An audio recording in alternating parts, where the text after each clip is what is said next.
Boom, my people, my people, my people. Once more again, back with another live stream. Please, please, please tap on in. Uh Brinsky, you on stage? What's up? Yes, sir. I'm here. What's going on with you, broski? How you Hey, man. feeling and how you doing? Feeling good, feeling great. Happy to be up here with you, man. Waiting for all the good people to join on in here. Yes, sir. Yes, sir, man. Back and live once again. Trying to do a little video, trying to find some content to speak about. I think we got a few things to discuss. Um, that I thought was real prevalent. Looked at Florida State, looked at Wisconsin. Wanted to speak about these two teams if possible. And do you see any hiccups that could potentially barter us going into the game with these guys, man?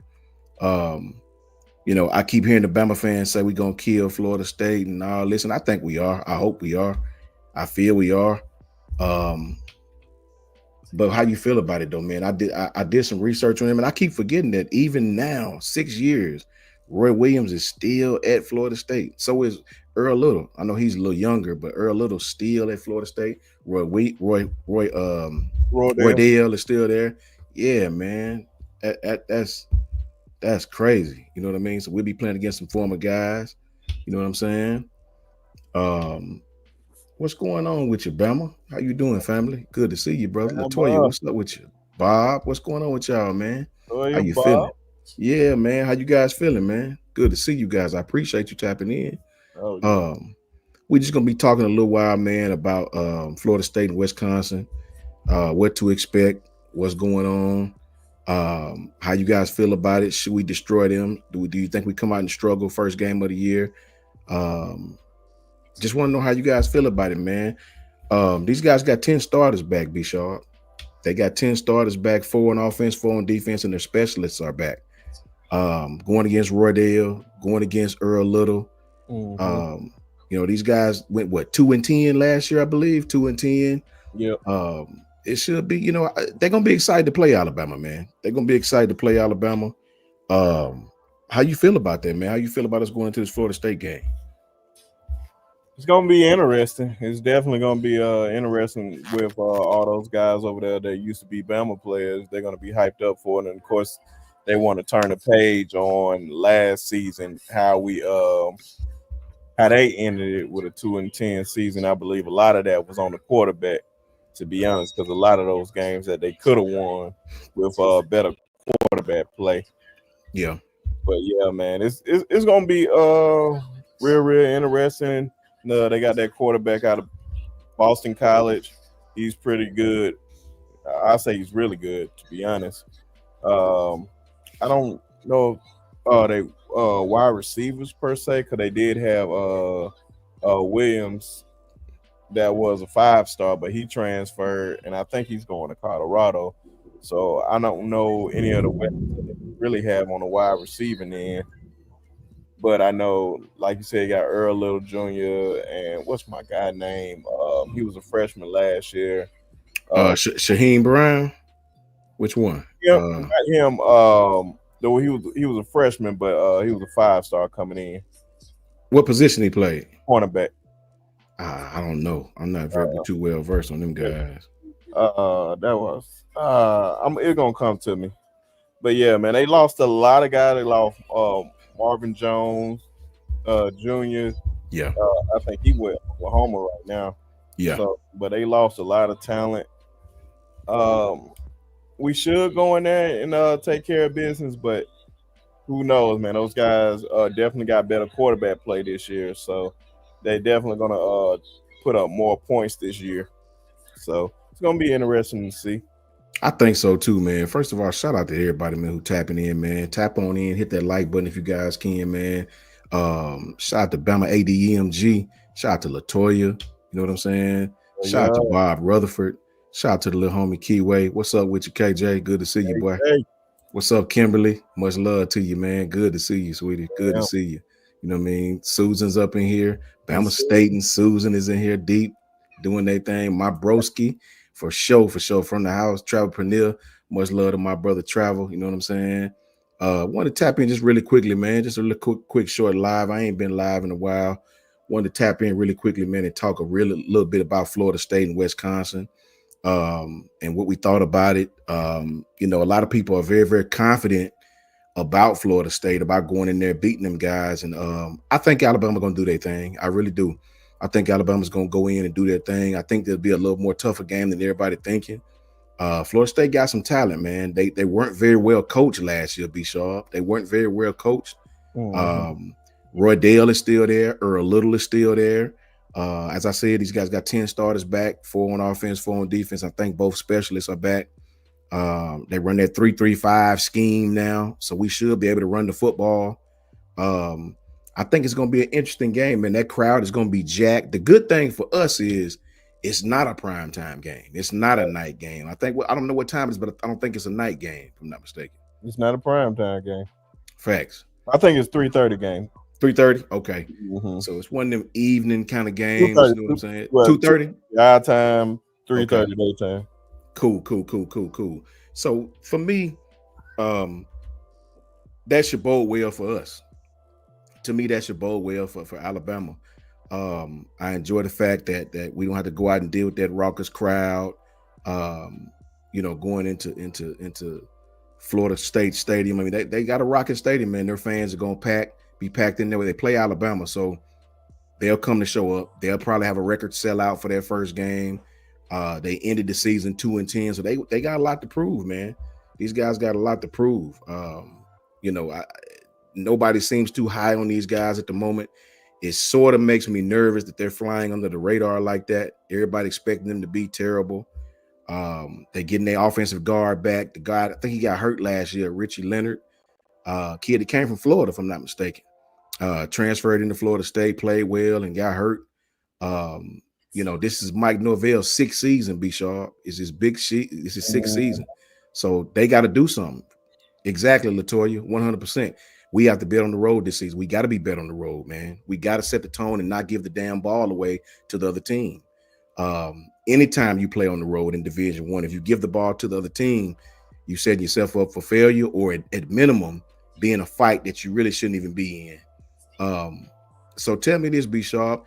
You got Roydell coming back. Now, he's fighting for carries with Jalen Lucas and Cam Davis, I think their names are.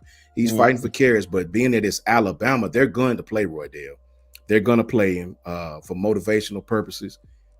Kid going to be motivated to play against his home state, his former team. A lot of older kids still on this team that know Roydell and know Earl Little. What do you think that'll be like, man, to go into a game where you're playing against Alabama? What do you think Roydell will be feeling at that moment? Well, emotion is going to be high for him because, he's a kid from Alabama and they're going against his former team and done some special things for us. Yeah. This last year of eligibility, he's going to really try to go out there and showcase what he has. He's definitely going to bring a lot of leadership to that locker room for real, especially at that position. And we already know he's a tough runner. Yeah. Whatnot. And I can understand why he left because of how crowded the backfield was for us. And he didn't really see he wasn't going to really see the touches that he's probably going to see at Florida State. Facts. But I think he would have did a lot more, gotten a lot more touches last year if the quarterback play was better. But like I said, man, just having that leadership in that locker room, we seen the type of leader he was at Alabama.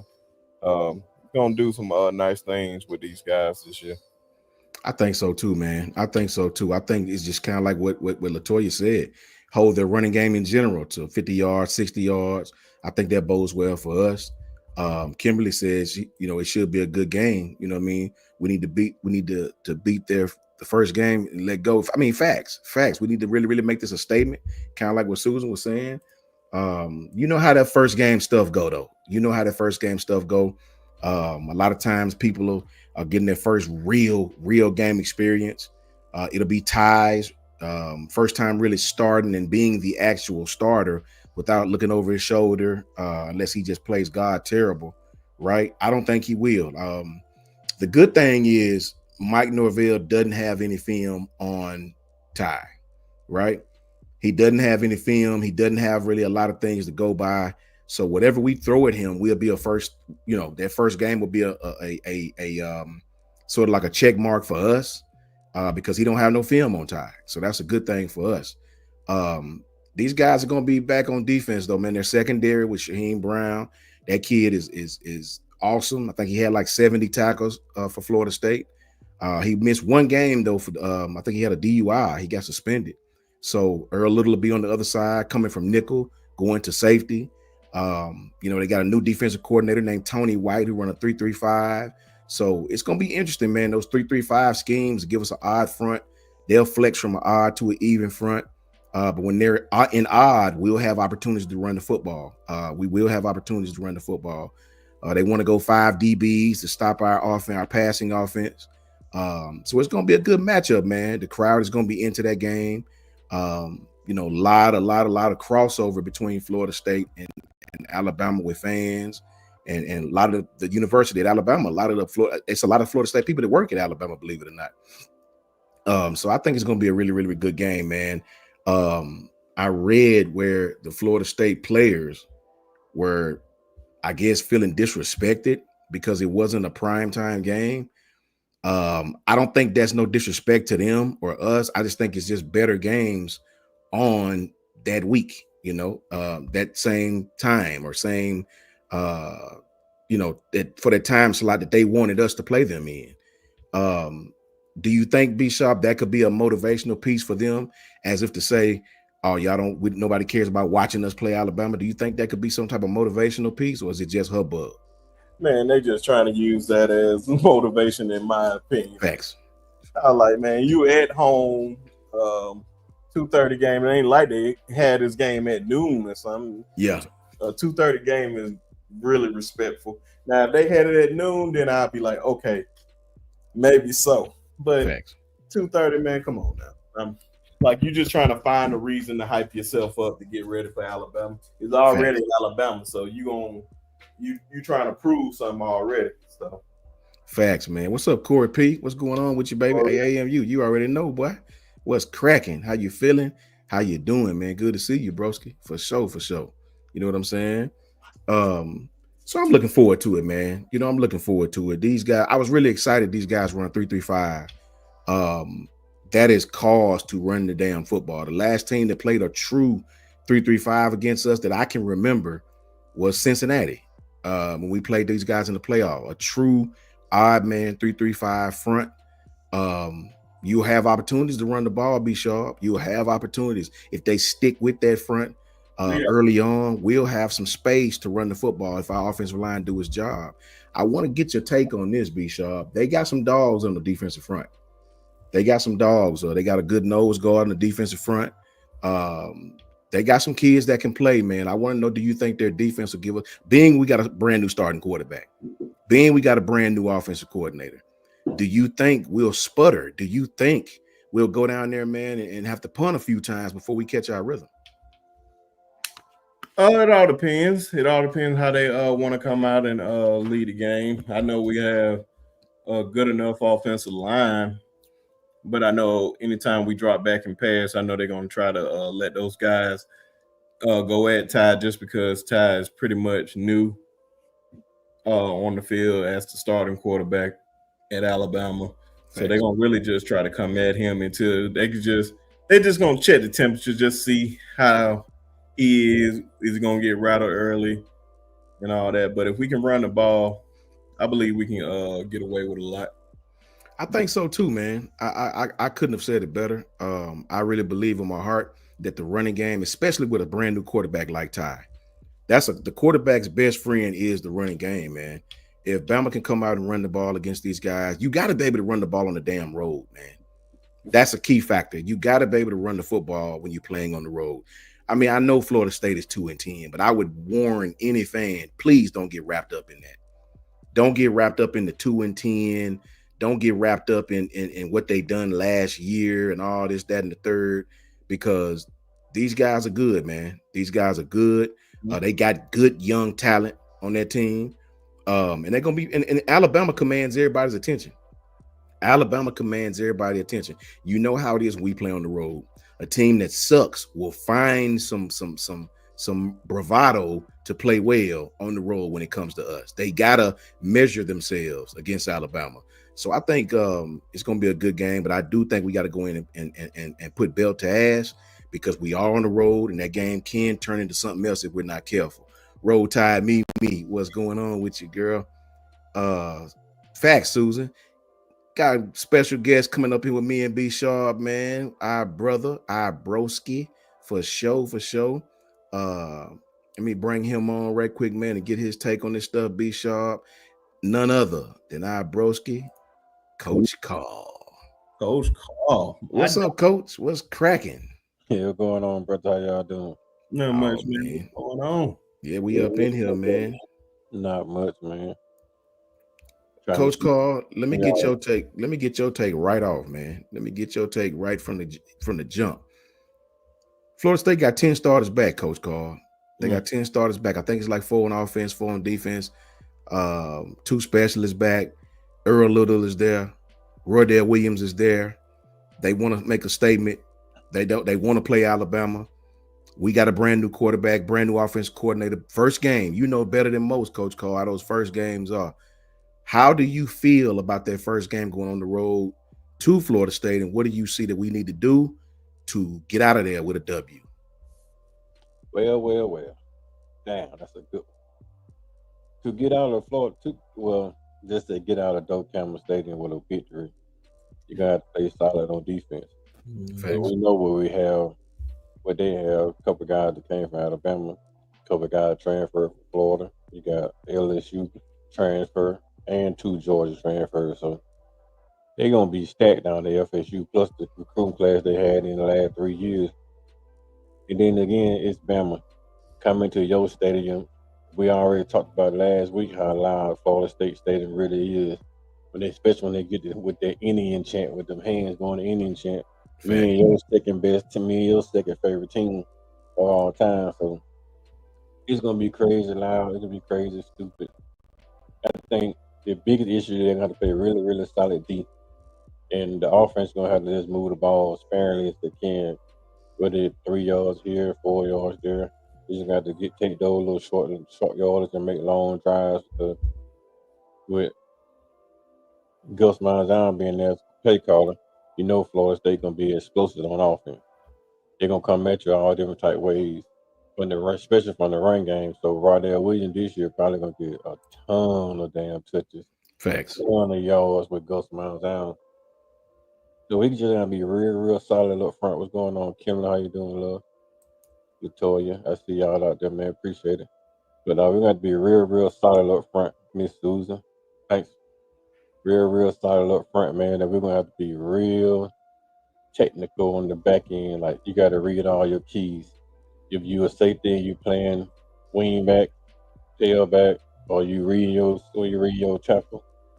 Either way it goes, man, you're going to just have to play your keys and know what your drives are, really, because if you read your keys, you know what Florida State going to do on the Gus Malzahn. And the linebacker watch your guard. Because when your guard pull, you just replace the guard. Boom. Guard pull, you replace. Guard pull, you replace. Everything is pulling and pulled and kicked. You know, they pull around, they kick, and then they set the edges with those pulls on Gus Malzahn, and then he spread out wide. You want to run down your throat with that 5 wide set. He'll go double deuces on each side, and then run the ball at you with Roydell. And we already know Roydell big, powerful back, so I think he's gonna be key. At the D line, Freddie Roach come prepared. The linebackers stay read their assignments, and the safety be ready to make tackles. Because that's gonna be the biggest issue with that. You get to coming downhill too much, not paying attention to your reads, then they're gonna throwing the ball on top of your head. So it's going to be a really interesting game. I think we should win because our offense and our defensive backs are probably be the truth. The best defensive backfield in the country, I think so, coming into the season from what we had last year. But we're going to have to play solid football, man, to beat Florida State in Docamera Stadium. That's just being honest. I think so too, man. I think so too. B Sharp just talked about it as well, man. I tell people all the time, please don't be fooled by that 2-10 record from last year. These guys weren't very, very well coached. They just wasn't. Anytime a team like Alabama come to your stadium, you're gonna take some pride in that. You're gonna take some pride in that and playing Alabama, man, because you know everybody gonna be watching. How many times have we played teams who was less talented than us and ended up in a fight? You know what I mean? Because they know it's Alabama. You want to prove yourself. These guys are gonna come to fight, man. And don't forget, don't look now, but they got Gus Malzahn.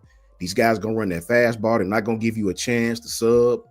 You're gonna have to play with whatever you got on the field. And that's gonna be key, man. You know, you catch us in a set with a bunch of defensive linemen, they spreading us out like I don't know what, finding the gaps, finding spaces, or vice versa. They catch us with not enough defensive line. And then they run at you.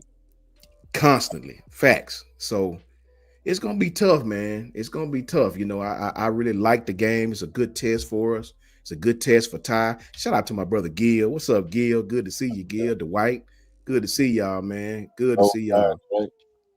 You know what I mean? Much love to y'all for sure, bro. So I think I don't know what you guys in the chat think, man. Tell me what you think about this first game and how you feeling about it. Try to erase Florida State's 2-10 season last year. Earl Little, he gonna be ready. Roydell is gonna be ready. Be sharp. Getting to this last point about Florida State. We know Gus Malzahn. We know what he liked to do. We know what he did at Auburn. We know what he did at UCF. We know he liked to go fast, man. And I think he's a better coordinator than head coach, right? So how you feel about going against Gus Malzahn again, man? We hadn't seen old Gussie in a while. How do you feel about going against a Gus Malzahn offense? It's going to be interesting. It's definitely going to be interesting when we get on the field with him. But I think we'll be more prepared. I just feel like we'll be more prepared just because of that interchangeable type defense that we have, that pretty much all the defenses, well, pretty much every college football team has, because like when he was at his height, like a lot of people had problems getting off the field. And I think they practiced so much on that throughout the years. And players, they have guys that can be versatile, that can play different positions.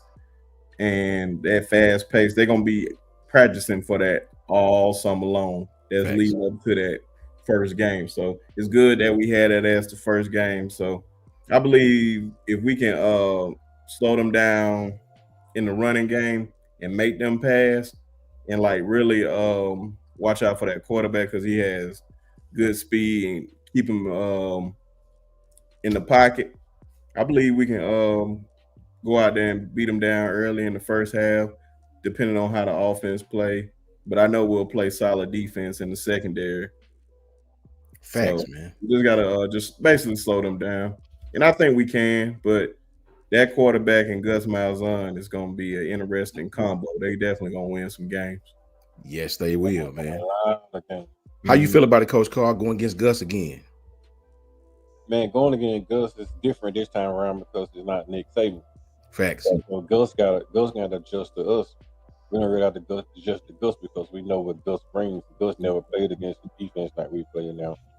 And Florida State probably never played the offensive system like we running now. Most of the people nowadays are running this 4-2-5, 3-3-5 stack type of defense anyway. So Gus probably gonna have a lot of experience with the defense, but not with the talent. There's a different type of talent that we bring to the table than it was out there when he was playing against teams at UCF. Because I know he played against a 3-3 stack team like South Florida. It's kind of same thing that Nick Saban was trying to run last year with that 3-3 front.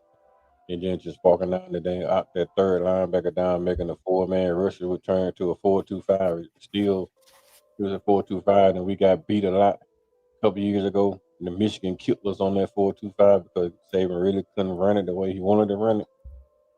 But now I think these guys got a hand on that 3-3 stack and that 4-2-5, and especially what we got on the back end. So the things that we're doing on the back end now and the things we're doing on the front end should be priming us up to be ready for the Florida State, man, and Gus Malzahn.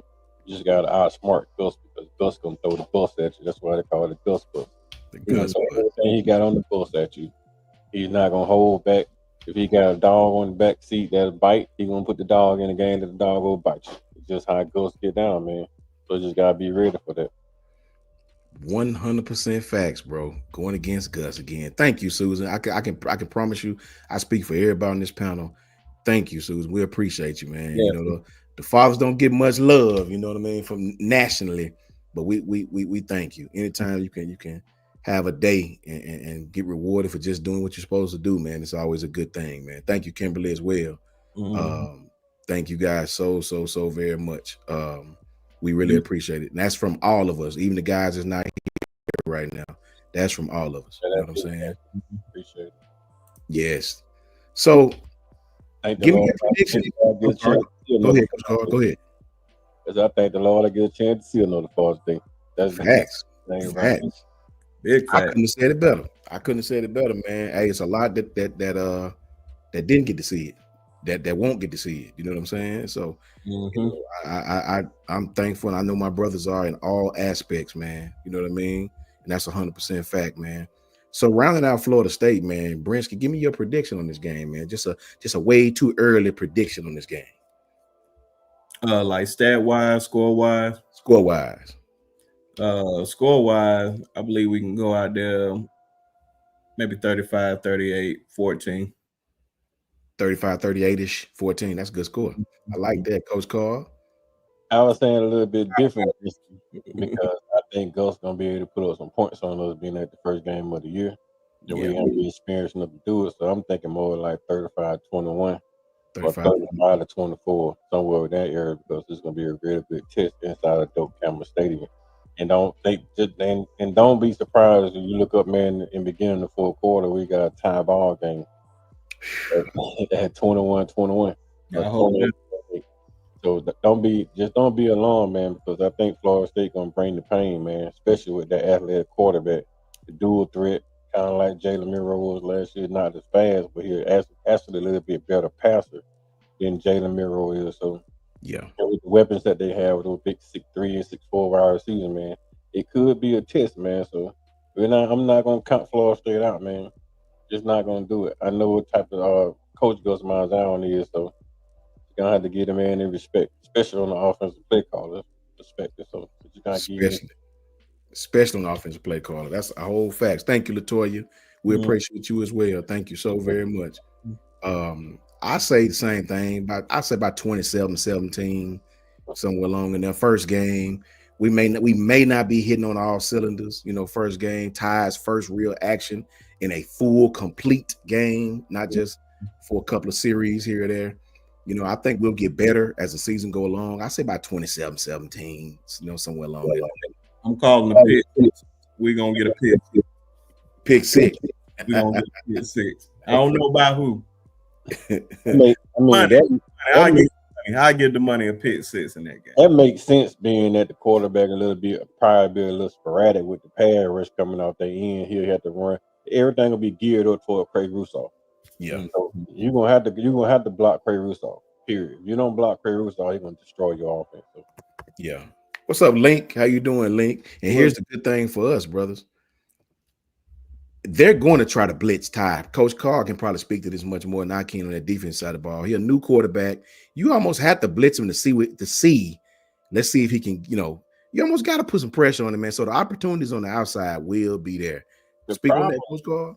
The problem is blitzing Ty is not really the thing you want to do, because Ty reads defense really well, and he can get out the pocket. That's the big. He's not going to be scrambling out the pocket, not being able to deliver the ball downfield, because that's what his job. His job is to distribute the ball, and he can throw the ball on the run way better than our last quarterback in Jalen, which I seen with films of Jalen this year in the summer right now working out. He's like a total different quarterback. Like, kid on a whole another world. Like, just all he needed was a quarterback coach, basically. So you see Ty scrambling out the pocket. Ty can make passes on the run. I mean, dead on the money.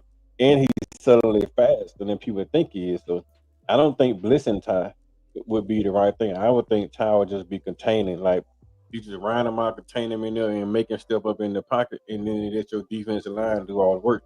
Because if you sending those edges at him and he steps up in the pocket and busts outside, man, you in for a long day.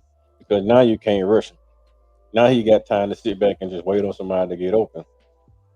I don't think you rush him. I think you just collapse the pocket on him and make him nervous, and not just come up there shooting blitzes at him, start running those wildcat blitzes, and then you turn the middle of the field open with a linebacker, somebody like Ryan or somebody like Jared Bernard cut across the middle of the field, and then now they streaking. Like that's one thing you really don't want to do with a quarterback that's accurate like Ty. Like, it's not like that they're gonna miss those plays across the middle. So I don't think you blitz him. I think you just pressure the pocket, and then you sit back and wait on him to make a mistake as being like you said, a first year starter. Yeah. What you think, Brinsky? You think they're gonna bring some pressure on Ty? You think they're gonna sit back and zone him up and let him make the mistakes himself? I think they're just gonna blitz him. Anytime I have ever seen any new quarterback of anything, I'm always saying coaches usually blitz, and I feel like they're gonna be aggressive against him just because he don't have that much playing experience, and we on the road in Doak Campbell, so the crowd gonna be going crazy first couple of drives. So we just got to go ahead and mute them early. I hope so too, brother. I hope so too, man. You know what I'm saying? We got these guys, Florida State. We got is it Louisiana Monroe after that, I think? Yeah. And then we got Wisconsin. Now, Wisconsin will be our first big home game. Obviously, Louisiana Monroe will be a big home game. You know, those little games, I hear a commercial where they say, if you don't think those little games are big, try losing one of them. So, you know, but I do want to see a Big Ten school. This will be the first Big Ten school to come to Alabama since Penn State a few years back. Now, Wisconsin, man, these guys, they had the nation's third longest active bowl streak behind Georgia and Oklahoma. But that 22 season streak was snapped last year. These guys have had a lot of roster overturn. I don't think that season went like Luke Fickell wanted, trying to go from a power offense with run blocking offensive linemen to trying to get these finesse offensive linemen and run a spread offense. That takes a while, man. You almost got to flush half your roster to get those kind of people, because run blocking linemen who really big and 350 and 340, and then you want these 305-pound guys that can move and pull. That's just really, really, really different. Now, Coach Carl, after finishing in the bottom third of the country, man, in offense, they made a change at offensive coordinator with hiring Jeff Grimes. Jeff Grimes is a hard-nosed offensive coordinator. He won't have an easy job, man, because most of their quarterbacks transferred out. Tyler Van Dyke, gone. Who else? His replacement, that Braden Locke kid, gone. That Billy Edwards kid, I think he's going to be the guy. So they're going to be breaking in a new quarterback, a couple of new offensive linemen, a new scheme, a completely new scheme. How do you feel we're going to match up with this Wisconsin team? I feel pretty good about Wisconsin coming into Bama. The crowd going to be crazy. It's our first real home game as far as against a Power 5 foe. I really think the fans are going to be excited. I think Wisconsin's going to run into a buzzsaw that night. Yeah, defensively, we're going to be straight because Wisconsin not going to know what's going on. Really, it'll be good game 3 for them. So they'll be still just like us, still trying to experiment on what we got going on, even though they've been doing the same thing we've been doing, is working with their offensive coordinator all season long. Like basically in January, they've been working with their new offensive coordinator. Facts. But I think we'll be better suited for Wisconsin on defense than we will on offense, because on the offense, man, it's gonna be a different type of physicality coming from the Big Ten. Yeah, every team we play in the Big Ten brings the pain. It's just something about the Big Ten schools. They bring the pain for some other reason. They play somebody outside the conference, they're trying to kill them. Facts. Inside the conference, they're a little bit more laid back, a little more timid. But outside the conference, man, they're trying to kill everything moving. So we're gonna have to come with it on offense, man. The offensive line gonna have to be in a hell of a good shape. I mean, they're gonna have to be clicking on all keys, because the Big Ten edges. It's just something about the Big Ten edges, man. Like, they probably got some of the best defensive ends in the country. Feels I just don't understand. Like, you can get they can take a 2-star defense end in the Big Ten and turn us to a first-round draft pick. Yeah. It's just something about the water or something in the culture of the Big Ten to make them so strong or so physical. So we're gonna have to really be on our P's and Q's on the edges. So our 2 tackles are gonna have to be on their Q's, because if they're not, man, we're gonna have a lot of pressure in quarterback's face, and they're gonna make it real tough on us on defense. So I think the run game against Wisconsin probably gonna be our biggest, our strongest suit. Just doing a lot of draw plays. We get in the 3rd down and 4 or 5, you just drop back, and then like you're gonna drop back and do a pass, and then you just hand it off for a draw. Something like that quick screen game when the defense ain't get too far up the field, we're gonna just drop it on top of the head to the running back. We're gonna do a whole lot of scheming on Big Ten schools, but like I said, man, they physical.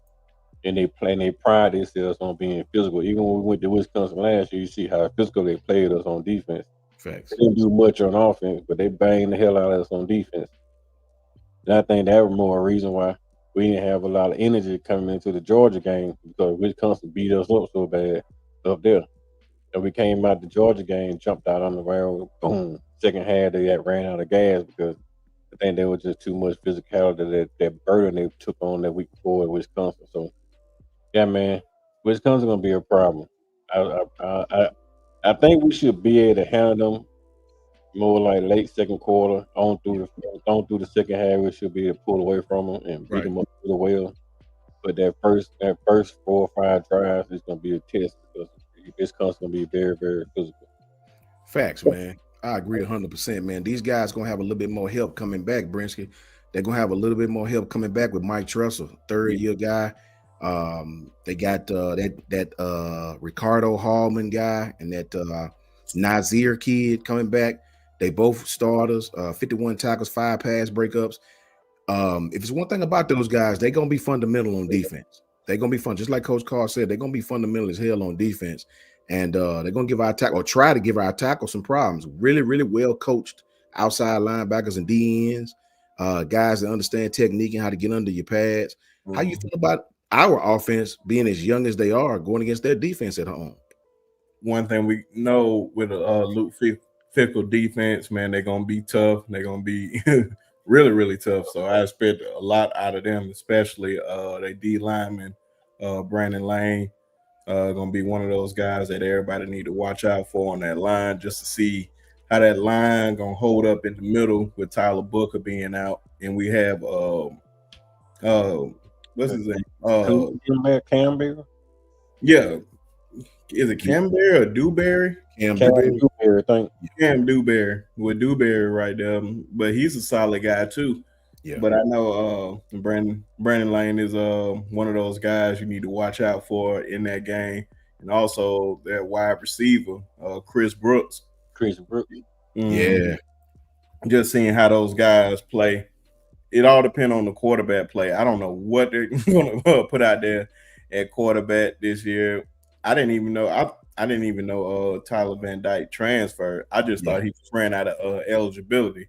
So I need to find out where he went. But it's just going to be interesting to see what those guys going to roll out there at quarterback position, because they at least have a decent quarterback. I know they're going to target Brooks a lot.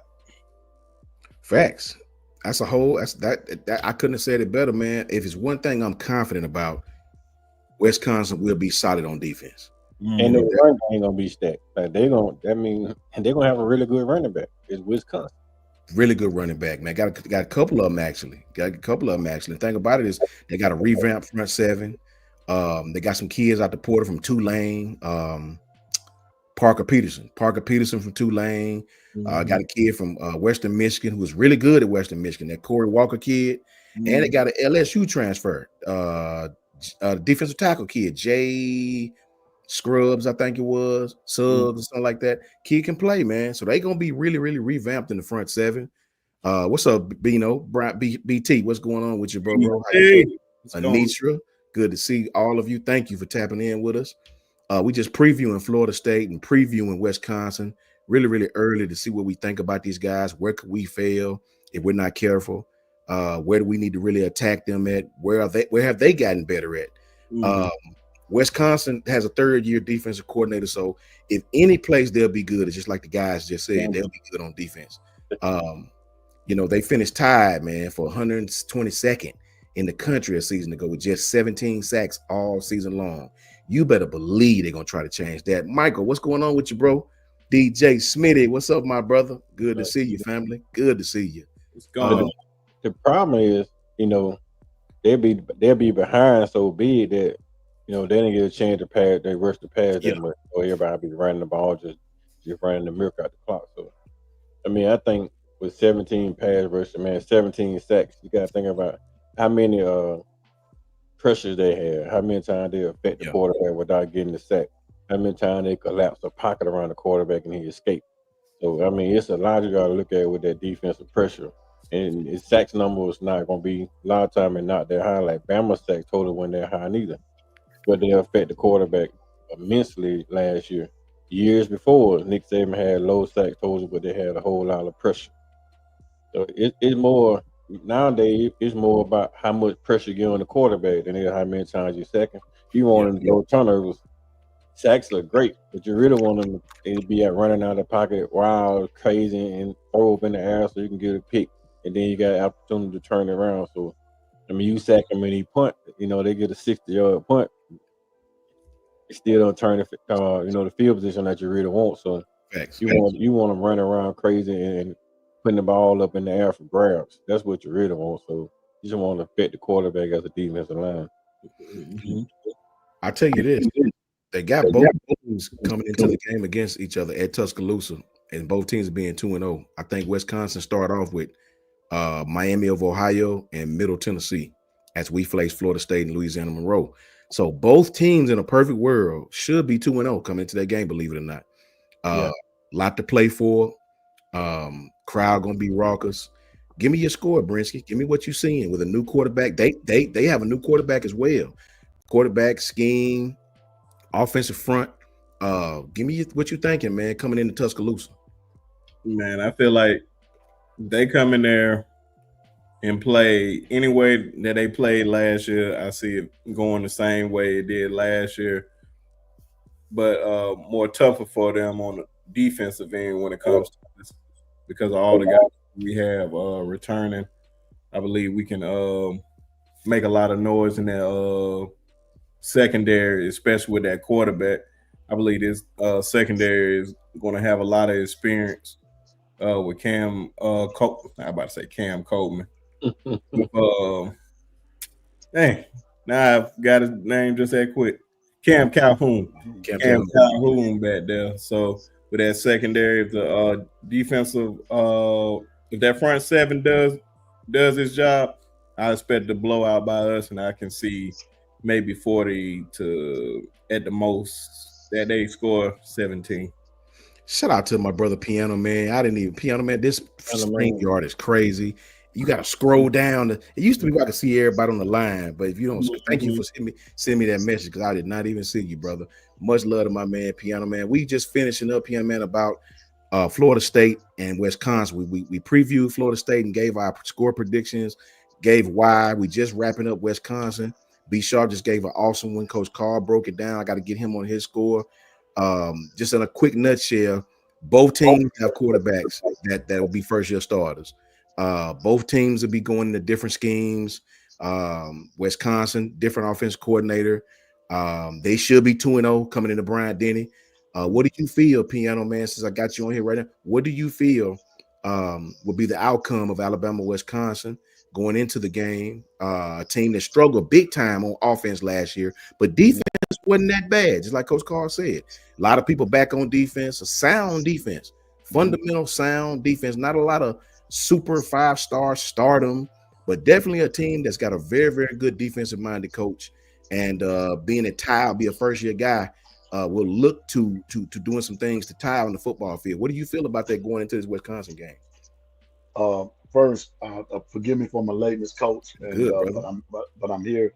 Yes, good sir. to see my brothers and everybody in the chat. Check this out.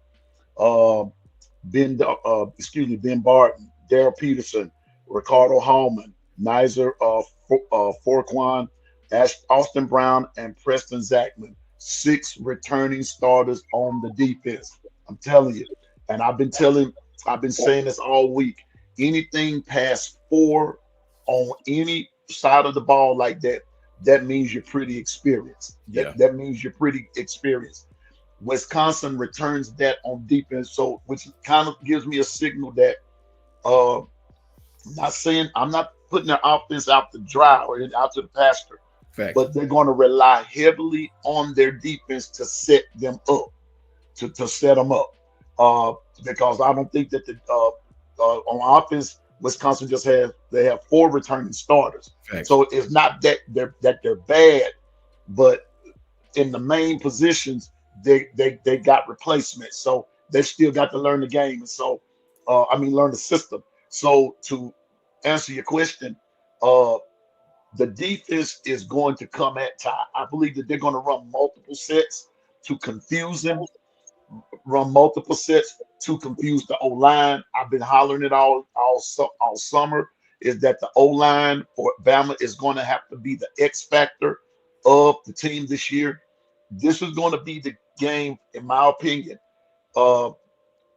that's going to solidify which way we going this year as far as offense, because this is the perfect storm right here for Bama to either, make it happen, or you're going to stub your toe. It's going to be one of those two, because a team like Wisconsin, you give them some confidence early in the game, they're going to be sticking around. And so, but I believe Bama can beat them, but Wisconsin's going to play those guys hard and heavy especially in the first series. They're going to be like two heavyweight boxers battling it out. Man, I agree with you, Piano Man. I couldn't agree with you more. These guys, remember, anytime that teams play Alabama, they want to put themselves on display, right? You playing Alabama, so they want to shock the world. They want that pub and that credit themselves. So they want to come in here and put on a show. So I agree with you 100%, man. Give me your score, Piano Man. What you think the score is? Since you said it's way too early. Way too early. Way too early, just June.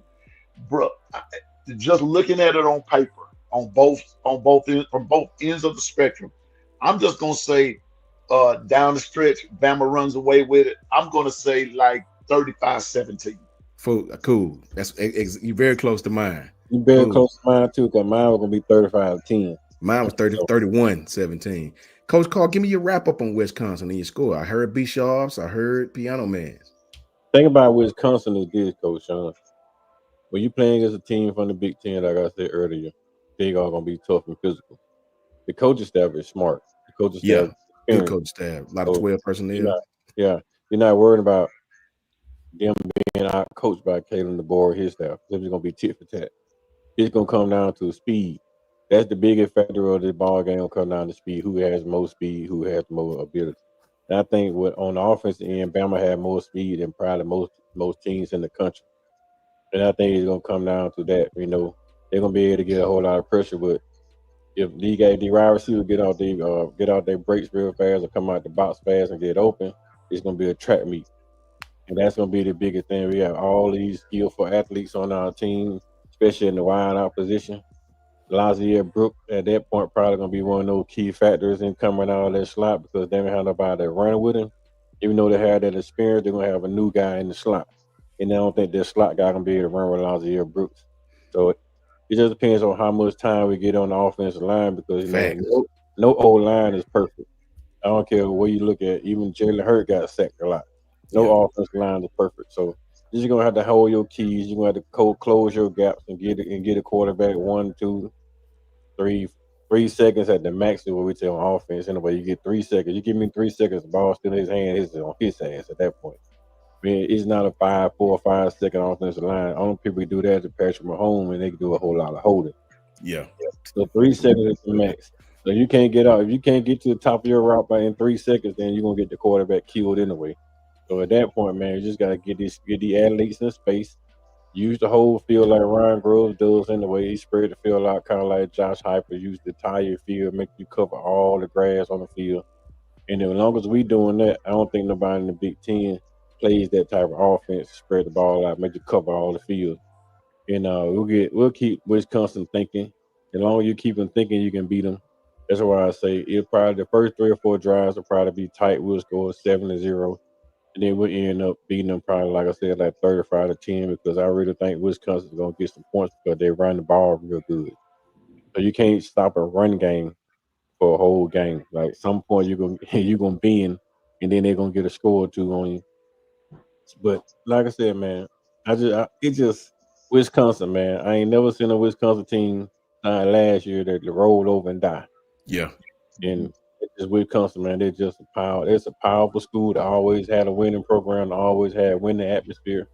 And I don't think they're going to continue 2 years in a row of just being the dumpster fires of the Big Ten. I think they're gonna have pride in themselves, and they're gonna be fighting, trying to get back to the top of the Big Ten. So that's why I say I see us in the dog fight the first half, but then we'll pull away in the second half of pure speed and talent. Facts. What's your score? 35-10. 35-10. Very similar to ours. We all pretty much on the same page with that, man. It's gonna be a great game. Susan wants to know what you think the wins and losses will be. I think we're gonna go 10-2 at worst this year. I said that last year we went 9-3. Somewhere around 10-2 for me, Susan. You know, I said 11-1, 10-2. Only one I actually can see us losing is Georgia. That's the only one I actually see us losing. And if we beat Georgia, I don't think nobody gonna beat them, because at that point they'll be clicking on all cylinders. And the only team that can actually beat them be LSU coming in town, because they had a better quarterback. Yeah, the only thing I can possibly see us, if we get past Georgia, I think we can lose maybe one game. That Iron Bowl is always tricky, man. I just don't know, especially going down this year.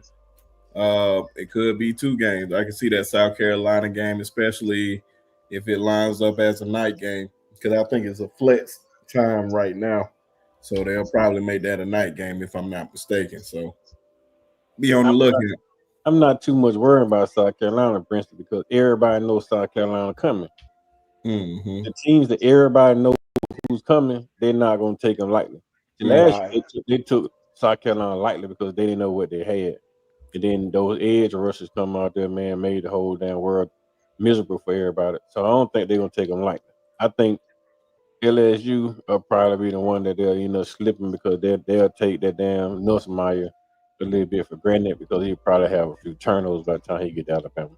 And I think that's the one that'll sneak up and get him. And if he clicking on all cylinders, it'll be one of those Joe Burrow type of year. They have a quarterback to come in and Tuscaloosa set you on fire. But Auburn is Auburn. And we already know what goes on that burial ground. So all that which going on my Indian burial ground. So I agree, man. Look, I tell you this. Shout out to my brother Patriot Life, and shout out to Son. Shout out to Link. Patriot Life. Mia, he says, Coach Sean Brinsky, long time. Yeah, man, I had to hop back in there, Patriot Life. Say hey to Patriot Life. Patriot Life right there. Hey, Patriot Life. You know what I'm saying? I haven't seen him in a while. Hey, yeah, man. You see Brinsky? Say hey to everybody. Hey. In a while. I've been busy, guys. Yeah, man. So I shout out to you, Patriot. Like, good to see you, Rob. Good to see you, brother. This one here got me going every single day, brother. I'm in practice. I'm out in the sun. I'm inside. I'm outside with the cheerleaders cooking like a damn baked potato. You know what I mean? So, but I got to do it. Brinsky will be there here in just a minute. No, but I don't know, man. I don't know. I 10-2. I'm kind of with Coach Carl, but Brinsky's right. Piano man. That deadgum Auburn, man. Really think about it. When is the last time we really whooped them at Auburn? We had 2 overtime games, if I'm not mistaken. Yeah. Bryce Young beat them with Mechie in the Ja'Cory Brooks caught the pass, and then we went to overtime, and Mechie caught the pass. And then last year, it wasn't overtime, but it was the Gravedigger play. Mm-hmm. So when is the last time we really went to Auburn and lay us to smack it down, Piano man? Because I don't remember it, man. Thank you, Rob. I appreciate you, my brother. It's been a minute, and it's not gonna happen this time. I mean, That's Kurt. I'm with Coach Saban, man. You don't never whistle going by the cemetery. You just don't do it. And that's one of them cemeteries. I don't know what's up under there. I don't know if it's the Sioux Indian, the Seminole. You got that lucky rabbit's foot. Man, a lucky rabbit's foot, or what's his name? Jimmy Hopper buried in the car somewhere. I don't know what's up under there. I think it's the Cha-Cha Indian, man. Somebody, good gracious life. I don't know, but it is hard to put Auburn away. As Georgia will tell you, Georgia struggled, and Georgia plays them in Auburn this year too. Ooh, Telling you now. So, if you know, asking about this, like wins and losses. If anything, I see. That would be the only loss I see. I think everybody else we can beat them, but that one right there, nah. I don't know what it is when we go down. We go down there like we forget how to play football. They get the rubbing, the juice, and all that kind of stuff, and the chanting and all that kind of stuff. And and before you know it, then and listen, grave digger ain't gonna work all the time. You got to go on and beat them boys, man. So, and I don't want it to come down to that. I don't exactly. I don't either. So to answer Coach Sean's question, 11-1, and I think that would be the one game. I think we beat LSU. I believe we beat Georgia. I don't think Georgia's that good this year. We'll see. They'll be 2-3-0. By the time we play them and everything. But I think we're gonna pin that first loss on them. South Carolina, no, they're not going to sneak up on anybody this year. Vanderbilt, we owe you. Tennessee too. So, but Coach Sean, I wasn't in here for the first game. Right quick, what I worry about in the first game is a dude by the name of Squirrel White. He went to Florida State. He went to Florida State. Oh wow, he's at Florida State. Wow. Okay. No sir, he transferred. Wow. He transferred to Florida State. They got Hakeem Williams, Deuce Robinson, Squirrel White. Now, Hakeem gone. Hakeem gone? Yeah, he gone. I think he is Colorado, if I'm not mistaken. Because according to what little news I got right here, they still got him. But if he's gone, you still got Squirrel White to worry about. But here's my catch with the quarterback. He's pulling himself out of the portal. Okay. Calistanos. The problem with him, he's a running type quarterback. He's very mobile. Bama cannot afford to overrun plays on defense. If you got him hemmed up, hit him. You got to get him. Because if you overrun him and he gets that first step on you, he's gone. I'm telling you. And then it's going to be left up to your linebackers and the next tier to get him. So, Florida State, I'm just going to take it one game at the time. That's going to be a good one early. You know what I'm saying? But I believe Bama goes on to beat them. Facts, man. Shout out to Nick, man. What's up, Nick? Roll Tide to you, Nick, man. Good to see you, broski. Glad you tapped in. Son wants to know something, guys. Son says, how was Jackson Arnold able to transfer in conference to Auburn and not sit out? I think that rule may have changed. Did it not, Coach Carl?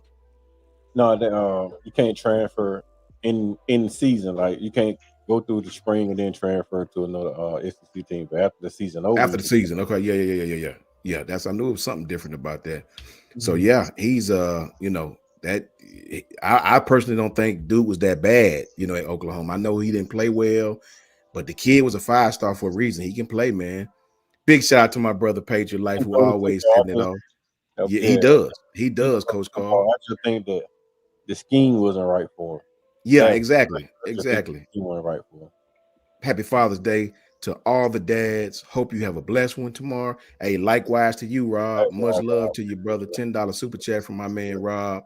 Always good to see Patriot Life, man. Always good to tap in on my broski from another Moski. You know what I'm saying? Thank you, Rob. I appreciate you, man. Make sure I let Mia know too, man. Nicole, what's going on with you, girl? Good to see you. How you been? How you doing? I don't know, man. I don't think anytime you got a new quarterback, I get nervous. Me and B Sharp and John talk about this all the time about the quarterback. To me, man, that's the one position that can really, really, really make or break your season, no matter how good or bad your team is, right?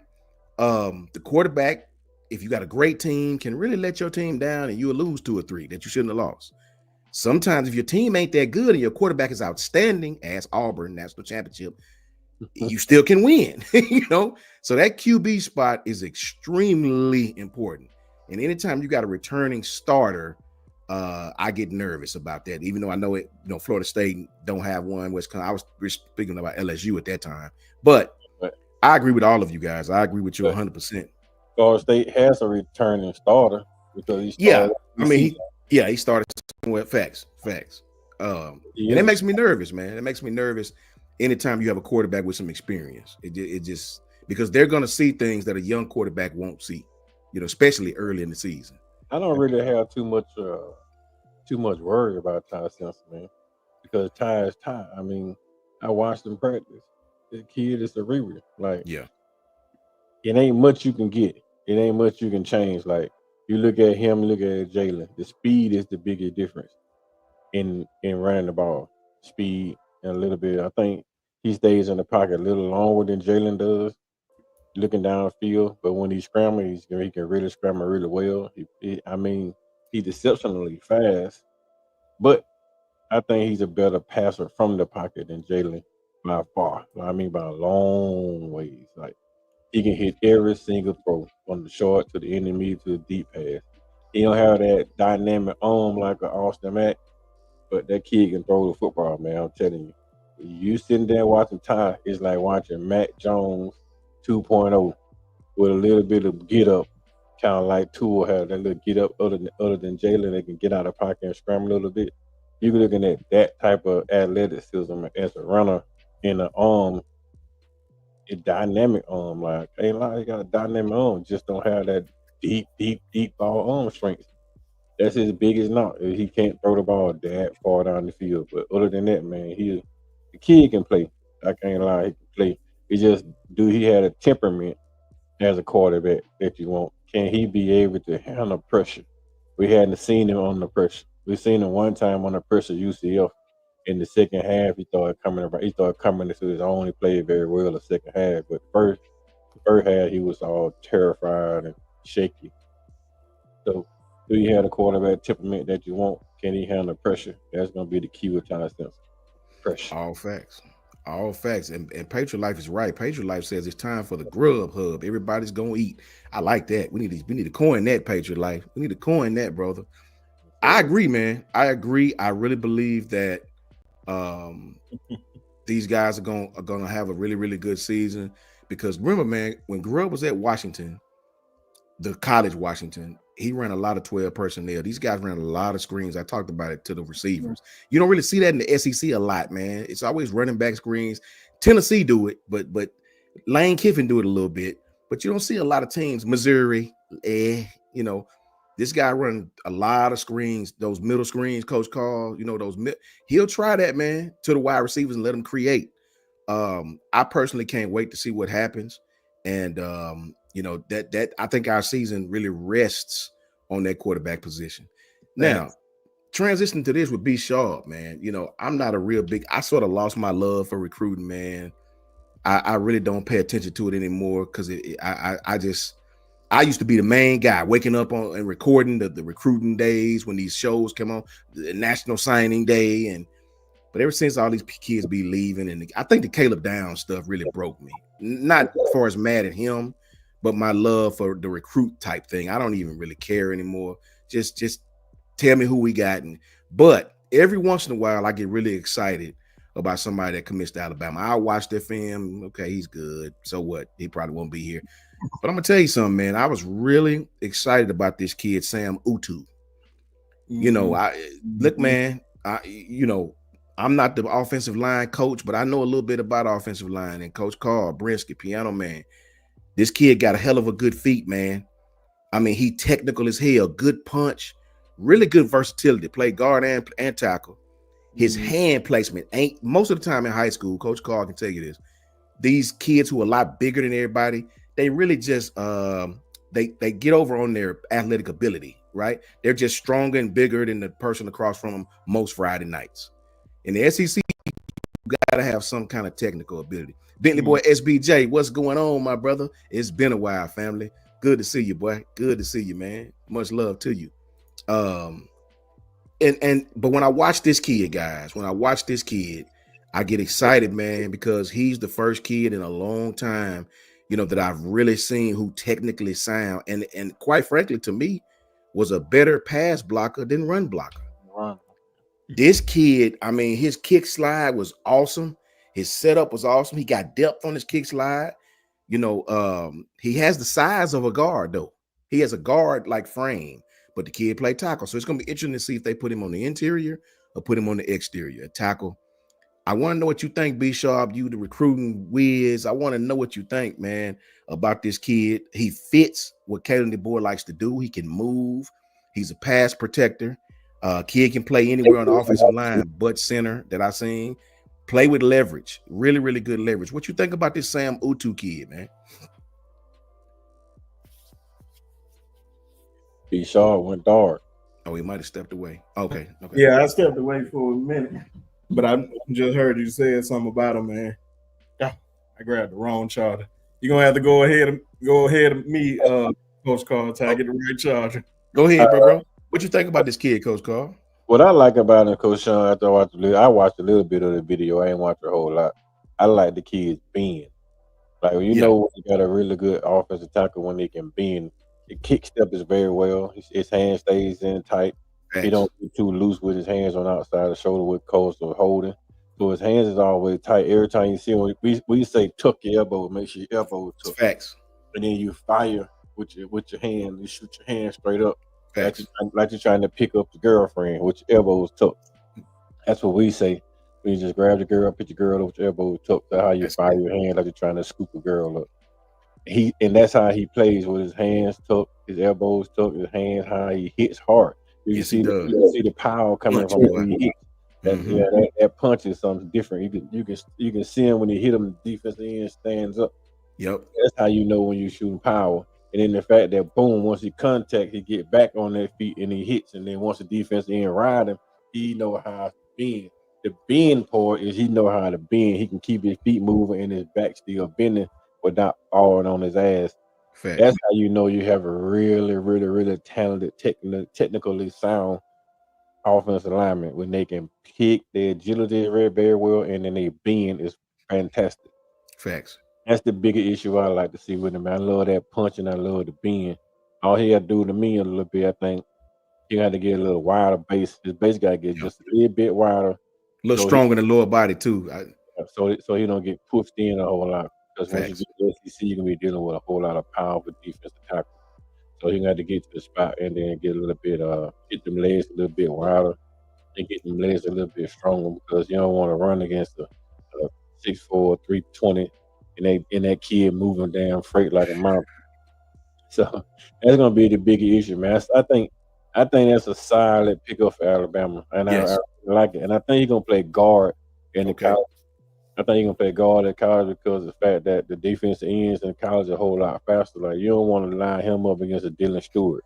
Facts. He's not going to try to bull rush him. He going to just run around him, set him up for the okie-doke. Give him inside and outside. He give him outside, then go in on him. Yeah. So he's going to probably be more guard, taking on that 3 technique. Mm-hmm. And is Piano still down there? He should be able to handle that. So, oh my God. Hopefully everything going well. And Piano man, my bad, brother. I'm sorry, man. I can't even see you on this thing. Why is it only showing 3 boxes? It used to show like 5 of them. I think because what you call StreamYard been tripping, trying to get more money. I see, man. My bad, Piano man. I didn't know you was back, bro. Hit me on the phone if that ever happened, because I don't even be seeing you. Okay. So go ahead and finish, Coach Carr. I'm sorry. That's the bigger thing with me. I like his punch, his kick step, and his bend. And if he can get that, he get on the inside and play guard with that way he kicks and way he moves. I think he'll be a solid pickup of a guard because you can't really blitz him. He not that guard. He won't be that guard that gonna just get in the hole and loop. He gonna know his keys. He gonna boom. You tell me I got a B gap. I got a B gap. Period. Right. I'm not gonna be looking at A gap. I'm not gonna be looking at C gap. I'm gonna look B gap and I'm gonna keep go to square. So if I chip, I'm gonna be chipping, but my shoulder's still gonna be square. Facts. So Facts. That's the type of kid I see from, man. I love it. I'm very excited about this kid, B Sharp. Before we get Piano Man's, I'll get his take on it. What you think about this kid, B Sharp? He played with leverage. See, a lot of high school kids, they can lunge in high school. Coach Carl can tell you, you can lunge in high school and make up for it because a lot of the kids just not that big, not that tight. In college, and I mean any level of college, lunging will get you beat every time. You know, getting on your skis, you know, overextending. That'll get you beat, man. You know what I'm saying? What you think about this kid? But I really love, I try not to get too excited about these recruits no more. Just a personal thing that I have, you know, being that it's so easy to leave. But this kid, when I watched his film, I was like, oh, this kid bowed it. And then he played against some good competition. What do you think about this kid, man? 6'5", 320. What you think about this kid? He's going to be throwing a lot of people out the club. Facts. I see him definitely moving inside the guard. Because just what Coach Carl said with those bull rushes and guys with pieces trying to go around them. Or maybe he just stayed over there, but I think he transitioned over to guard later on down the line. But, man, he's going to be a monster for real. I like the pickup. You can tell. You can't hear me, Piano Man? I can hear you. Okay. Everybody else hear me? Yeah, I can hear you. Oh, okay. I just seen that. But yeah, man, he's definitely gonna be a problem. I like what this coaching staff does, especially on the evaluation side. When they go look for a player, when they see a guy that they want, they go full throttle to go get the guy all the way. And they just go ahead and just. Like we questioned, it was just like Keelan Russ. Keelan Russ was probably like the prime example of that. Everybody like, especially that little man down there in LSU, talking about, oh, Alabama now going to get SMU 3 stars as their quarterback. Oh, how has the kingdom has fallen? Facts. And he turns out to be on some sites number 1. But at worst, the number 2 recruit out the whole class. So that tells you a lot about him, and especially going to Elite 11, showing out. I believe this kid is a super underrated kid for real. He's if I'm not mistaken, he's related to Tua and them. Yeah. Yep. So that connection right there helps a lot. And Tua's father, need to give him a big shout out on this. I believe he helped a lot. He brought him on in. They brought him up there. Facts. So they're like, hey, you see where they got to. I know this staff, that lets you know they believe in this coaching staff. They can go far. And Coach Cap is doing a real good job on that trail. So, hey, man, it's going to be a problem, man. I'm loving everything about this recruiting class. Facts, man. I always resort to B Sharp when it comes to these recruits. He be hitting it right on the head with them, man. Piano Man.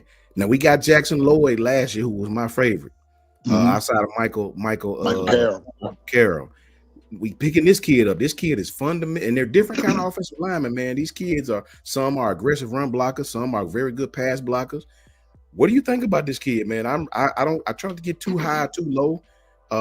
What you think about this kid, Sam Utu? I'm just going to use 2 words: fundamentally sound. Yes. Fundamentally sound.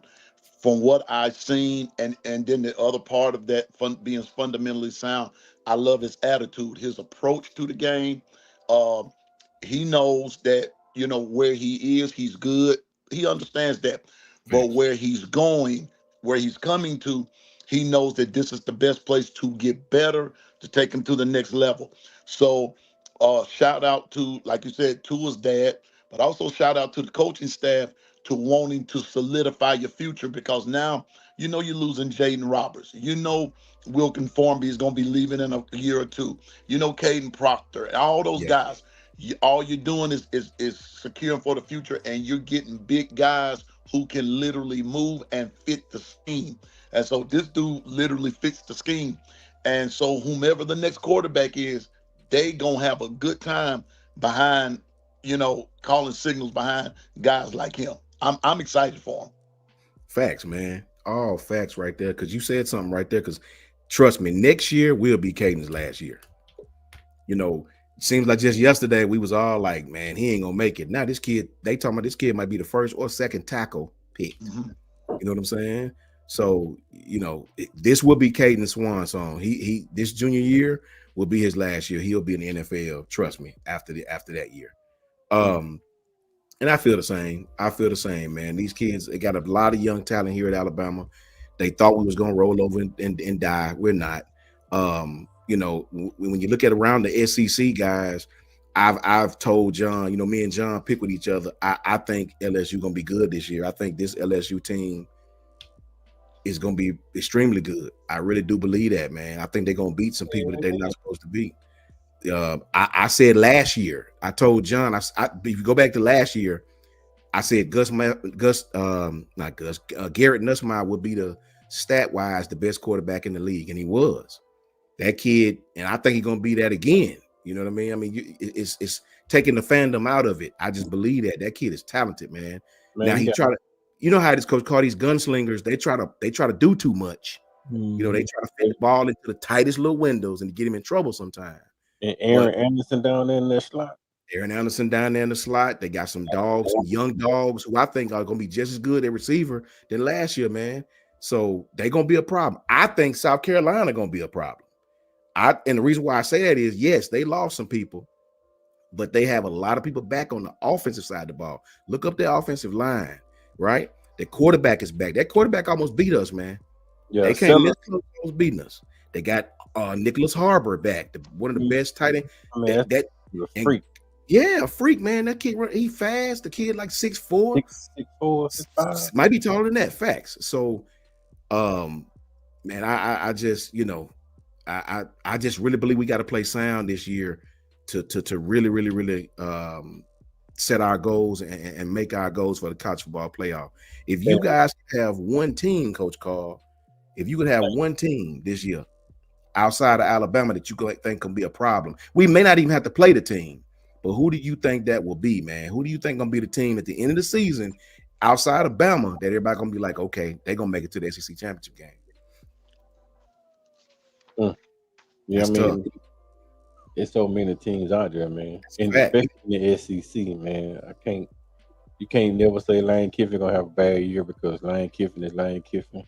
Yeah, Tennessee, even though they lost Nico, they may be better with a more veteran quarterback coming from UCLA. Still got, like you said, Lenore Sellers and them over there in South Carolina. You got Orange and lurking in the windows down there with Hugh Freeze. Man, it's, oh my God, it's wide open. LSU, you know, just like I said about Nussmeier with that talented offense he gonna have down there. And he can be anybody, man, like easily. Texas A&M with that high power quarterback they have with that as a quarterback. So, and you still got that guy, man. That guy can coach, man. Came from Duke. He showed everybody last year that he can get the best out of nothing. Yes. So you talk about, I don't know, man. That's a hard one. I think South Carolina probably be everybody's best pick because you know the Lawrence Sellers and those balls over there with those two bookends, that defense that they have coming back. I think that'll be everybody's best pitch with South Carolina because the O-line was very good last year. Quarterback turned around at the end of the season, became a really, really good player. And he more passing than he wants to run at the end of the season. Now, if he can stay healthy, I think South Carolina end up being 9-3, 10-2 type of team. Yeah, facts. They get Georgia, you know, all they want over there on that side. Well, it ain't no East anymore, so they be pushing Alabama and Georgia for a shot at the SEC championship game. I think in South Carolina, but I really, really, really won't sleep on Ole Miss because now it's not a division, and it's a Kiffin, so. That dude there know how to coach football. And if you get any little step on you, Lane Kiffin gonna beat you. So it could be South Carolina Lane Kiffin, man, because like I said, it ain't the East and the West anymore. So anybody open for us. All right, B, let me get you a B sharp. So now Coach Carr told you it's tough. It might be South. Remember now, this is a South Carolina team that physically whipped Clemson, the ACC champion, right? And yes, they lost some defensive personnel. They did. But they have all their key pieces on offense back as far as their receivers, they tight end, they quarterback, their center who makes all the calls on the offensive line. And we got to go down there to that cockadoodle, that Ric Flair entrance. Yeah, so how you feeling about that, man? Last year I said the games I thought we might lose was Oklahoma, and I said Georgia, I believe, and we lost to Oklahoma and Vandy, right? Did South Carolina game on the road is very dangerous, man. I want to know how you feel about it. You asked me like what team we can see playing outside of Bama in the outside of Bama, Texas A&M. Oh, okay. Yep. Okay. Texas A&M, just based on how they schedule is set up. We got UT San Antonio, Utah State. They go on the road to play Notre Dame. I feel like they can get past that Notre Dame game, then they got Auburn at home. They got Mississippi State and Florida at home. Then they go on the road to Arkansas and LSU. Those are winnable games based on everybody they had. Well, Arkansas, LSU, and Missouri. Then they got South Carolina at home, Samford, and then they play Texas on the road. Texas is probably one of those games that I'll say keep your eye on because they can possibly, up to that point, have just one loss. One loss. Facts. Based on the schedule and everybody that they have on their team. They got Desmond Ritz, who came from us. This gonna be his third year. And he's a former 5-star. You got Julian Humphrey coming from Georgia, another former 5-star. So that secondary is just loading up. They really didn't lose too much on the offensive end. I wonder, is it going to be I forgot the quarterback name, just that quick. Marcel Reed. Marcel Reed. Who is going to have a new year. Yeah. And I know he's been in the weight room another year in the system. Definitely good at throwing the football and a good runner. So, man, it's going to be, just keep your eye out there on Texas A&M, man. They can really make a run at this, too. They don't play Alabama. They don't play Georgia, Oklahoma. So they really have a big chance to make some noise. The only big game that they really play for real up to this point is Texas, and that's the last game of the year. Don't count out Notre Dame and Auburn, man. I'm telling you. Yeah, of course. I'm just saying they at least have. That's what I meant to say. Notre Dame, they go on the road. I feel like they get past Notre Dame going up there, then they have Auburn at home. At least they have Auburn at home. Where do they play LSU at? They go to Baton Rouge. They got to go to Baton Rouge? Yeah. But I feel like if they can go up to Notre Dame and get out a win, I feel like if they can go down there to LSU, that's going to be bad blood anyway because of that game last year. They had a big-time game, and Texas A&M won that one. But I know they're going to have bad blood for Auburn, too, because Auburn beat them last year, and I think a double overtime or triple overtime game. So it's going to be really interesting. It's going to be, I say, games you need to circle with them is Notre Dame, Auburn, and Texas. Right. And possibly LSU, just depending. I just got to see how that defense look. I like LSU it. Defense. I like it. Say it again. My LSU defense. LSU defense. I just got to see how their defense look. 100% facts, Nick. 100% facts. Now, Piano Man. Now, B Sharp, he hitting on Texas A&M. Coach Carr talked about South Carolina as well as I did. And shout out to LaToya on that because she called it. Facts. She called it. So tell me what you thinking, Piano Man. What's the team outside of Alabama that you think, in a perfect world, we may face in the SEC championship that ain't nobody really saying nothing about?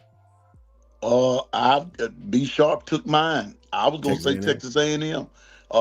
Their ability to you was talking about just a minute ago about players that you can possibly miss out on and players that we get.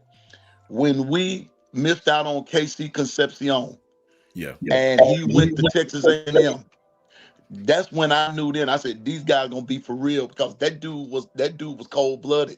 I think he was it Duke, Wake Forest? He came from out of the ACC thing. Yeah.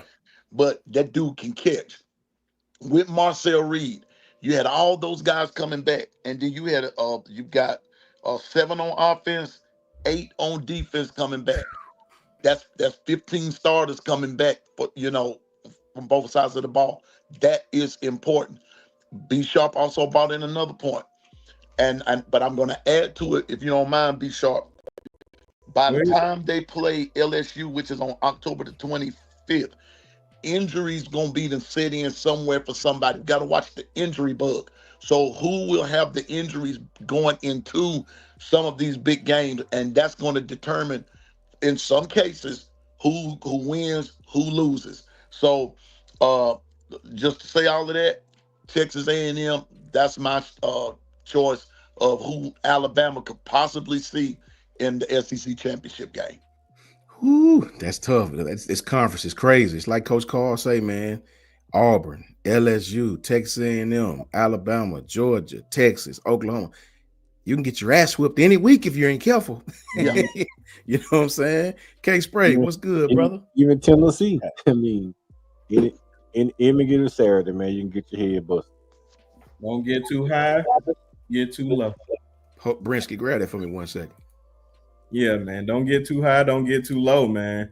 In this conference, for real, man, because it can get really dangerous, man, for real. Exactly. And being that we just went through that, that little spew about who can make it to SEC championship outside Alabama. Now I can understand why those beat writers are talking about SEC may not have a 10-win team, because there's so much parity in the league, man. There's so many tough games. Like this league here, man, I don't know, man. They might as well call it the fourth leg league in the NFL, man, because the SEC is super tough. It's brutal, Coach Carl. It's brutal. You're exactly right. It's proven with a whole bunch of talent, for real. Yes. A lot of we got Vandy out here talking smack. Man, when you Vandy ever talk smack? Kentucky would have been quiet. Man, come on now. This is why you gotta pop them in. You gotta pop those folks in the mouth. You just gotta let them know that, hey man, you know your place. It was a few people that came here. K-Spray, what's going on with your brother? What's up, big bro? Tristan, the mayor of T-Town. What's going on, pimp? Yikes. Hey, Coach B Sharp, may I say one more thing? Oh, please go. On that outside of Alabama, another team, another team that bears watching, depending on how DJ Lagway fares, Florida won't be nobody. You don't sleep on them. Don't sleep on them either, because they're that's one of those type teams that if they gain a particular amount of confidence and beat the right team, Florida could be there, because everybody wrote them off last year and they won games that they were supposed to lose, and they won them. So Florida has 8 coming back on offense and 5 coming back on defense, returning starters. So don't count. That's my honorable mention team outside of Texas A&M would be Florida. Don't sleep on them. Yeah, man. And speaking of Florida, man, one of my guys committed today, man. Yeah, I saw that, man. Quez Daniels, man. Quez Daniels. Shout out to him, man. Finally, I told him, man, it was the worst kept secret ever. Shout out to my big homie, Chad Lucas, one of the coaches down there at Florida, straight out of Tuskegee. Played at Alabama State in Troy back in the day. I know he's going to take good care of Quez, man. So should have been at Bama, man. Bama should have. It's still time for the. I figured, and I don't. That's the biggest thing. You can't get all of them, man. Yeah, man. But you can't recruit Quez when you got 3 5-star wide receivers that still sitting out there. It's tough, man. They still should have gave him a look, man. Still should have gave him a look. But I'm happy for him. I felt like this is where he wanted to be at all along. It was a worst kept secret. So they're not going to take but 2 more wide receiver, Brinsky. You got Sandari Morgan and Tristan Keys, both of them on the hook. Mm-hmm. I mean, the number 1 wide receiver and number 4 wide receiver in the country, they both on the hook. So, it's kind of hard. I mean, if one of them decide to go back somewhere else, then they'll come back. I think then they'll come back quick. Hard. I hope so, man. I hope so. That kid can play. That kid can play, man. Yeah. So for me, so we all got different picks. We're gonna save this live to make sure when we at the end of the season, we're gonna look back and see, you know what I mean? Because I'm high on LSU. I don't get me wrong, I'm not a fan of them, but I just know how it is when you got a returning dynamic quarterback back. They can make a lot of stuff that ain't very good look good. And I'm a little different too. I ain't gonna just throw Georgia away, man. These kids, shit, ain't nobody recruiting like Kirby down there, man. They got don't be fooled. They got some talent, and I see a lot of the fans talking about what's the kid's name, the quarterback, Stockton. Yeah, Stockton. Man, look, I watched that kid beat Texas. I watched him get his bell rung, get up. They play for him. He's not the most talented kid, but I watched him, and if you don't look now, I think his stats was like, I think he threw for like 240. You know what I'm saying? I think Yeah, you got to go back and watch that kid highlight film from high school coach. Yeah, the boy can play ball. The boy can play, man. People, man. I will never count Georgia out. That's just me. I'm not. The question should have been outside of Alabama, Texas, and Georgia. Who can you see as a dark horse? Because we all know Alabama, Texas, and Georgia are the top 3 in the country. So yes, can't never count Georgia, and you never know what order it can be in. That just Alabama, Georgia, and Texas just put them in alphabetical order like that. But other than that, it's a toss up who will be the number 1 team in this conference every year. That's why so many people saying that it's not going to be a 10-win SEC team because it's so top heavy. So top heavy, yeah. So it's what 12 deep now. And you can't count out Vanderbilt in Kentucky anymore. So we 14 deep, man. I mean, this league is 14 deep. Coach Carl, Brinsky, Piano Man. Now, Link is the homie. That's the homie. But Link, you tripping on this one. Out of your neck. Please tell me you just being funny, Link. He not. You can't, Link. You ain't serious, Link. You got to take the fan glasses off, Link. Be serious. Georgia is not going. Link, Georgia ain't lost 4 games since Kirby's first year, I think. First or second year? First year. They're not going 8-4, Link. Trust me. They're not. They're not going 8-4. Georgia lost everybody, and that was the worst team they had in forever last year, and they went to the playoffs. Yeah, we beat them, but we badly beat them. and going to beat them. Everybody beat Georgia in a tight game except Notre Dame. And if you want to be real now, if we can be honest with each other, Alabama had a very good first half against Georgia because Georgia didn't have no film on Alabama. Remember, we had a brand new coach. In the coaching process, you exchange film. Coach Carr know what I'm talking about. He had no film on Caden at Alabama. He had Washington film, but that didn't really help him a lot, right? You see the second half when he went in and made them adjustments. You see what happened. We couldn't get time, and he got his defense watching those plays. They took away the edge. We couldn't get in the we couldn't do nothing, right? So, man, listen. This man's my fault. Go ahead. Oh no, he said Georgia Tech, Florida, Texas, and Bama. For one, if you think Georgia Tech, who just lost their best wide receiver, is going to, I put it like this: if you bet somebody, you're going to lose your money. You pretty much donating to the cause. They're not going to lose no 4 games. Georgia Tech still stacked, but they're not Georgia stacked. Yes, they played Georgia at home, which they had their home atmosphere. Their home field advantage was electric. They go to Athens this year. No, they went to Athens. They ain't going to win. They played Athens last year. Did they? They played Athens last year? When they had that how many overtime game? They going to Georgia Tech. So they going to Atlanta? Yeah, they're playing in Atlanta this year. Another Georgia game. The only team, Coach Carter, the only team that's going to beat Georgia on that list is Bama. None of them other teams are going to beat Georgia, bro. Texas not going to beat Georgia. Florida not going to beat Georgia. I know DJ Lagway, but remember, Georgia's defense had a lot of young pieces last year. Them kids is back, man. They Bolden gonna be what? First round draft pick. Facts. Chris from New Jersey. What's up with you, brother? Good to see you, Chris. Coach, Georgia's returning 3 starters on defense. That's cool. It don't matter. That's cool. Y'all keep saying that. I'm sort of with Link. They may not lose 4, but Georgia's gonna be a multiple team. They're gonna lose multiple games this year in the regular season.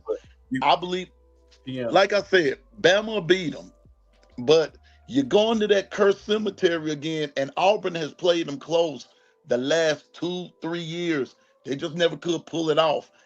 Auburn just may pull it off this year, and they playing them in Auburn too. That's might be too. Then the only 2 games I even counted was Auburn and Bama, because I don't think Texas is gonna go in there and beat them. I don't think Texas will beat them there. But I also believe. Let me see. South Carolina. They're not playing South Carolina this year. Oh, I mean, who you gonna beat them? Ole Miss? Depending on DJ Lagway, Florida will get them. Not Florida like they got them last year. That's a game, but I think Florida is like a year away from being able to compete with Georgia consistently. Georgia got an ass load of 5 stars, man, still on the roster just waiting to play. Man, I do want to point out a lot of these guys are like they got Jordan Hall that's over there. They got Elijah Griffin, man. TJ Allen, KJ Bolden, Dylan Everett, Aguayo. They whole secondary is already. Then they already had Ellis Robinson, who barely played last year, who's a 5. And they was in the rotation, and they played. Shout out to KB. KB up here. What's up, KB? You all got 5 stars and blue chip. with Zachariah Branch, that's gonna be out there. I forgot all about them boys coming from USC. Okay, keep believing. Bro, listen, man. Right. Listen, Georgia's not losing 4 games. I'm here to tell y'all. I'll make a monetary bet with y'all on that one. And I'm not a bad man. See what KB put on there. He said, I hate Georgia. I understand that. But you see, he said, I hope they lose. I'm with you on that one. I hope they lose 5 games too, KB. Facts, yes. But the reality is, brother, that team had a lot of rotation last year. That was the weakest Georgia team you done seen in years, and they still made it to the playoffs. I can name 3 D linemen that they got, and this is the truth. No, I better not say that. I better not. I'll tell y'all behind the scene. I'll say it different. They have 3 defensive linemen that we don't have at Alabama. We don't have it at Alabama, yeah. I'll just say that. And that's the God honest truth. They got 3 of them that we don't have, not one of them on this entire roster. I'm telling you this. I'm telling you. It's 2 more. Oh yeah, but I'm just saying we don't have an Elijah Griffin. Nah, we don't have no Elijah Griffin. That's facts. We just don't, bro. I'm telling y'all, we don't. They beatable. They beatable. I'll put it like this. Y'all get on that Georgia hype train if you want. I'm not going too far. I'm gonna ask you, Piano Man. How many games you say they're gonna lose, and which games outside of us? Because I know you don't see us, but outside of us. Outside of us? Yeah. Florida and Auburn. Okay. They're not going to lose to Florida. They're not. Florida's running game. Florida holding boys. I'll tell you why. I'll tell you why. Respectfully, Florida don't run the ball well enough to keep Georgia off balance. They're not going to beat. They can play close and a play here, a play there. They're not consistently good enough in the run game and up front to constantly beat Georgia. Florida's offensive line is one of the worst in the SEC. Big, slow, sorry rascals, man. They're not gonna beat Georgia in the trenches, man. You know what I mean? They're just not. I heard that same tune last year, and when Lagway got hurt, that's the only reason Georgia beat them. Well, that was still early in the game, though. Yeah, but you gotta think like that, Piano. What Coach Sean just said. That was Georgia's worst year. It was. They had on the Kirby. I'm still gonna say their dominance is over. They got to play a different game. You're not gonna see a Jalen Carter, a Nolan Smith, a Nakobe Dean, a Malachi Starks, a Kelly Ringo. That talent level is not there. That's why I said they'll lose multiple games. You said that talent level is not talent level. Okay, can you talent level, Piano Man? They may not have the heart. Okay. Okay. So you mean wait a minute. So let me ask this. So these guys this year are better than the team that went 15-0. I believe Elias Robinson is better than Ringo. I didn't ask that.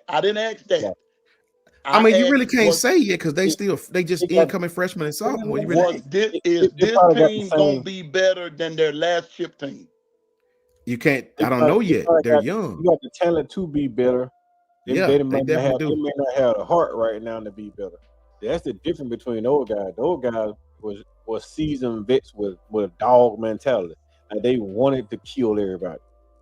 They was trying to get their first round draft pick. These young kids now, man, they already getting the money. So they don't have all that. They don't have that kill mentality.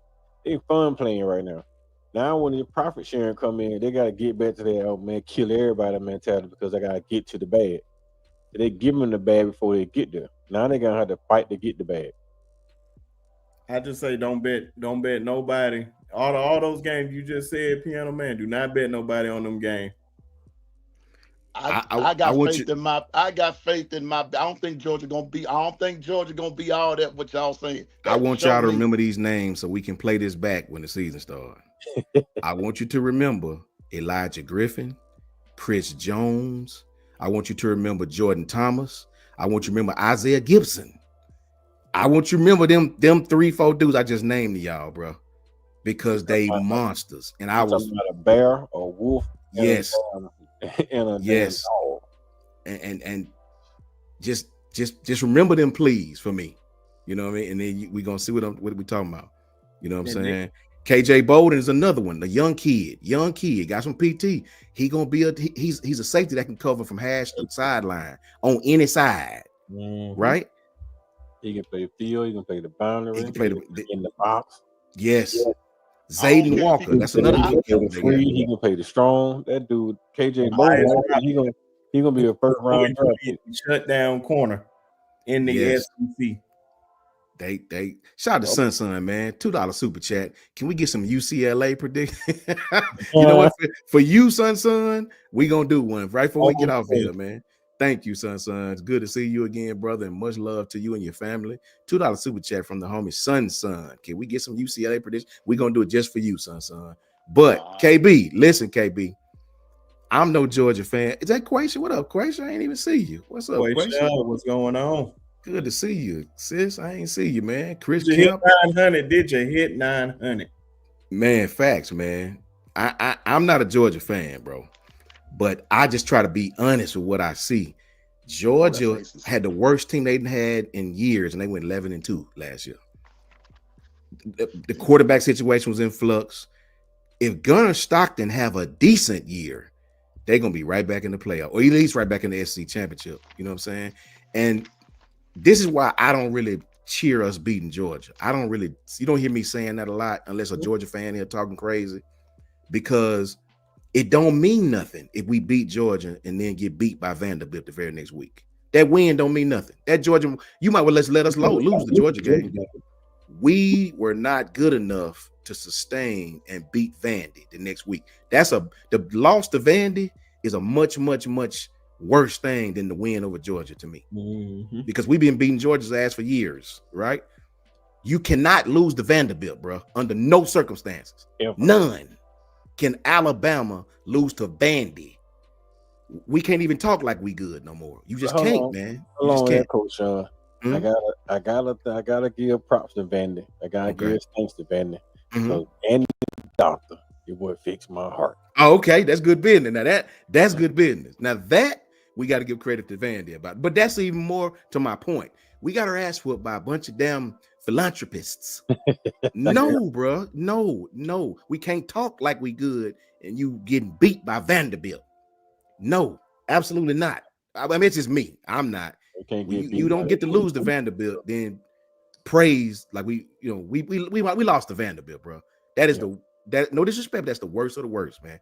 That's the worst of the worst. There's no excuse for that, right? And then you follow that up by getting your ass whipped, not whipped, but whipped with an H by Oklahoma. You got whipped by Oklahoma.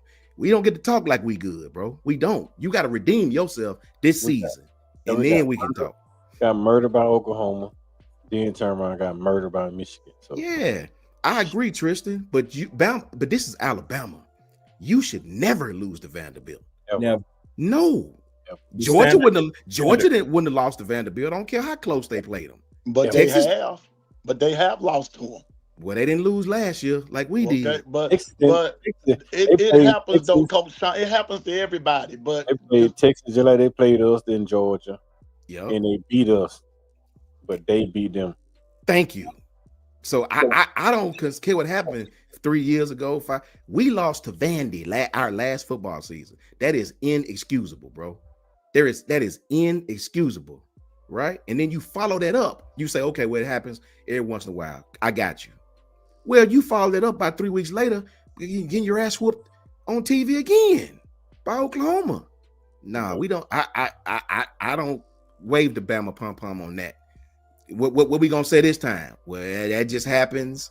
No, bro, we weren't very good. We got our asses whipped. They ain't even throw a pass hardly.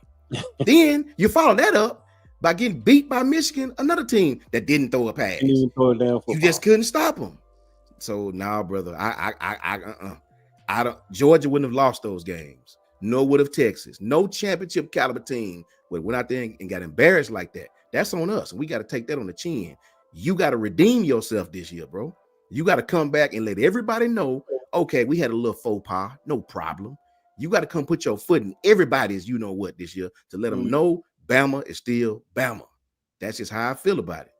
Right now, I see why all these Georgia fans beating their chest because we've been the kings of this thing, right?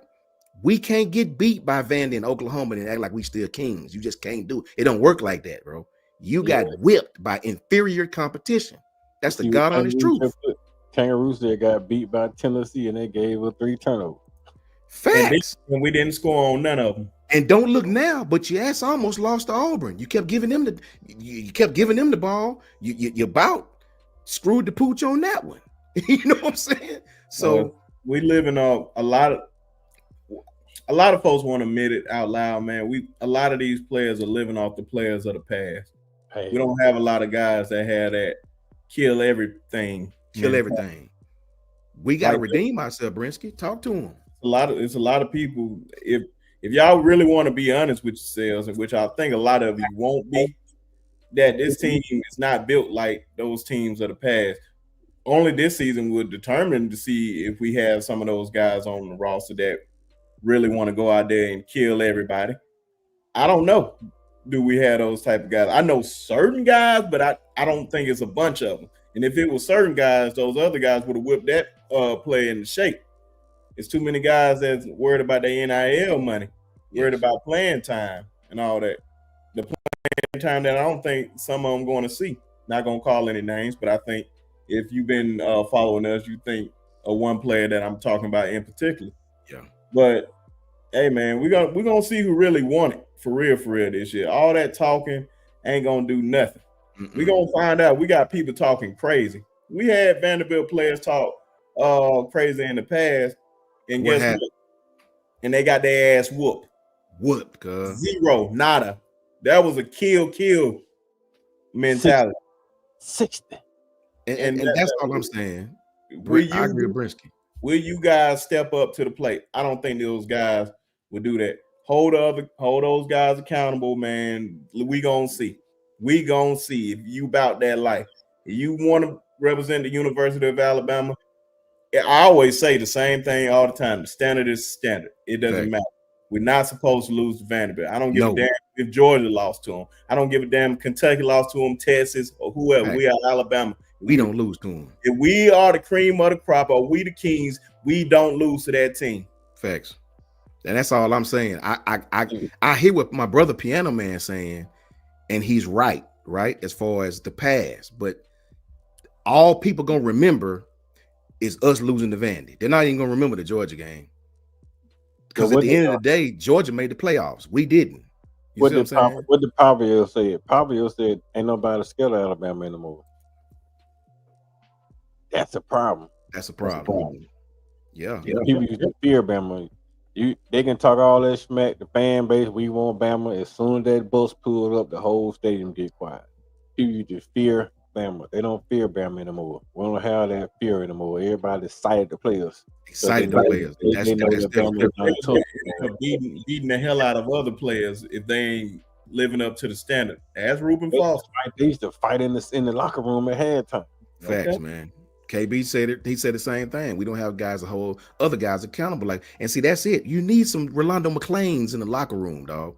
Yep. You need that Goof. Shout out to my brother Goof. I ain't seen in a while. Shout out Goof.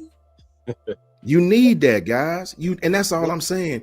I don't beat my chest about us beating all the teams we beat last. We won 9 games, and that's a good first year for Coach DeBoer, right? You win 9 of 12.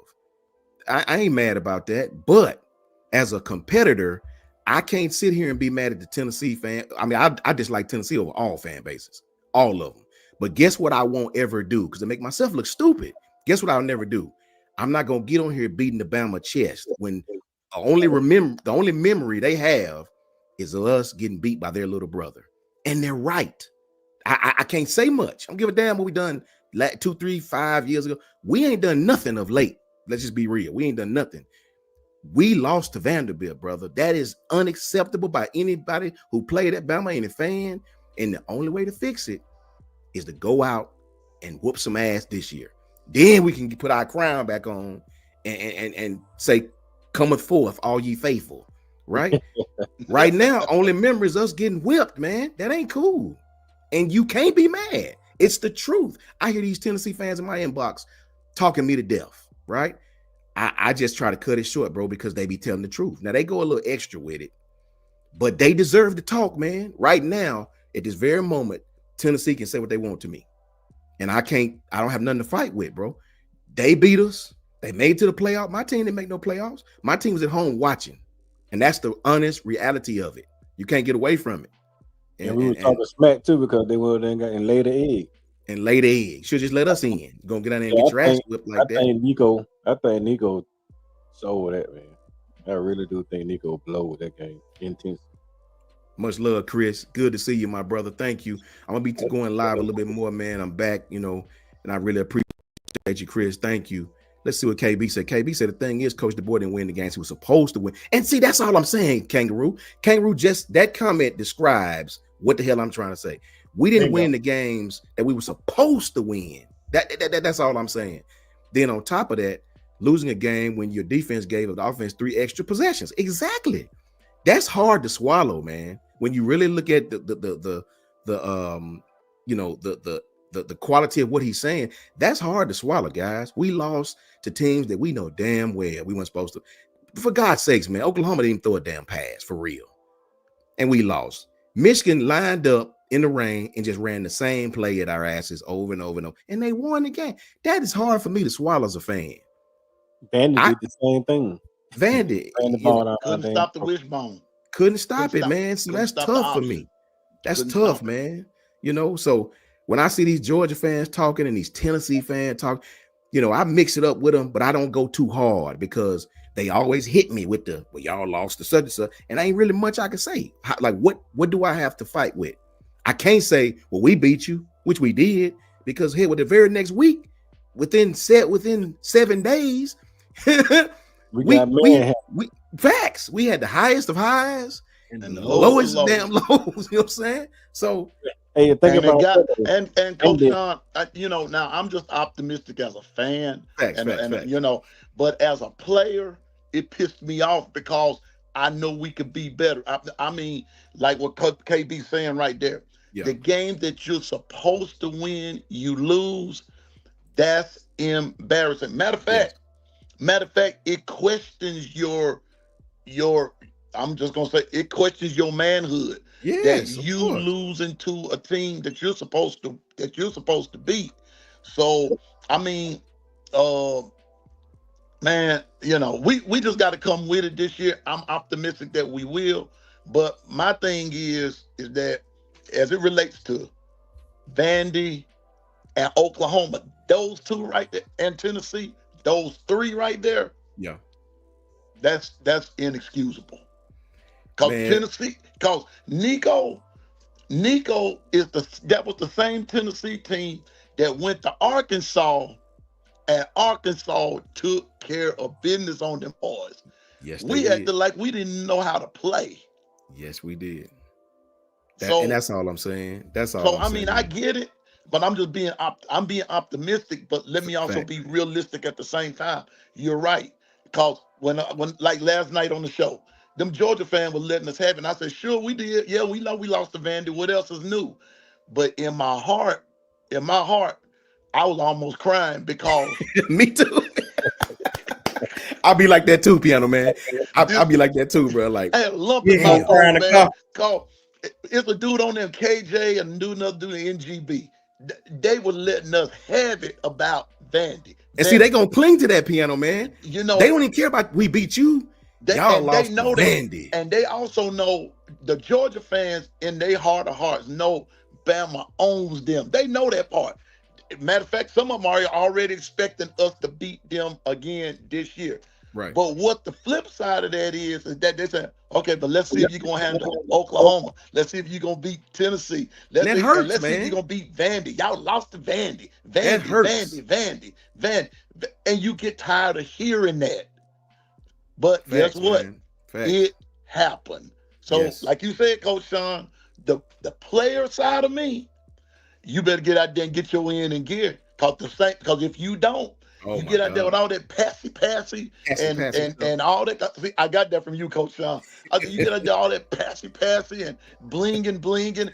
After they beat Georgia, everybody got some bling and then got the bling beat out of you the next week. 7 days later, man. Yeah. 7 days later, you get the bling beat out of you. Think about it like this, Piano Man. Nick Sheridan had that shining new 5-star that was lighting up the damn league, couldn't nobody cover him, so he just kept trying to get it to him and throw it. And a lot of time, it was on the money. Most of the time, it was underthrown or overthrown. Yeah. And he'd be running wide on across the middle of the field. If the ball was delivered on time, we don't lose no games. Just put it like that. Because that shining 5-star had damn the 3,000-yard receiving. Yes, facts, man. Let me give a big shout to my brother Moon Rocker, man. Moon Rocker. I ain't seen you in a while, bro. Man, good to see you, bro. That sounds good too. Moon Rocker, the main man. Good to see you, my broski. We're gonna be tapping in live, so make sure you tap in with us, brother. Hey, wait a minute, Coach. And Coach Sean, what's that dude's name? Caleb Odom. That's the reason he left. That's facts. Caleb Odom checked out of that out the whole system after the Tennessee game. He literally checked out. He wide open when you. He was wide open. See, I'm gonna throw my hat down. It's tough. Facts. I feel the same way, man. Shout out to Christian Hughes. Shout out to KB, man. Look, we'll say this. We'll agree on this. When the games are there to be played, you gotta win them, bro. Yeah. If you go lose to Tennessee in a dogfight, okay. You know, and I don't like Tennessee, bro. That's the one fan base I'd rather lose. I'm one of them fans, KB. I'd rather lose to Auburn than lose to Tennessee. The loss to Auburn don't even hurt me as bad. Like the little gnat in my ear. Losing to Tennessee make me physically sick. Like my teeth hurt. I promise you. I can't stand Tennessee. I had to cover up my ears after hearing that. Because I can't lose Auburn, man. I swear. I can't lose Auburn, man. Wait a minute. Okay, so hold on. Wait a minute. KB, I want you to chime in on this. Hold on, Coach Carl. Okay. How can I say it? You gotta have one loss. God said, I'm gonna let y'all go 11-1, but you gotta have one loss. It's gotta be the Auburn, LSU, or Tennessee. Which one is gonna be? Which one you gonna pick?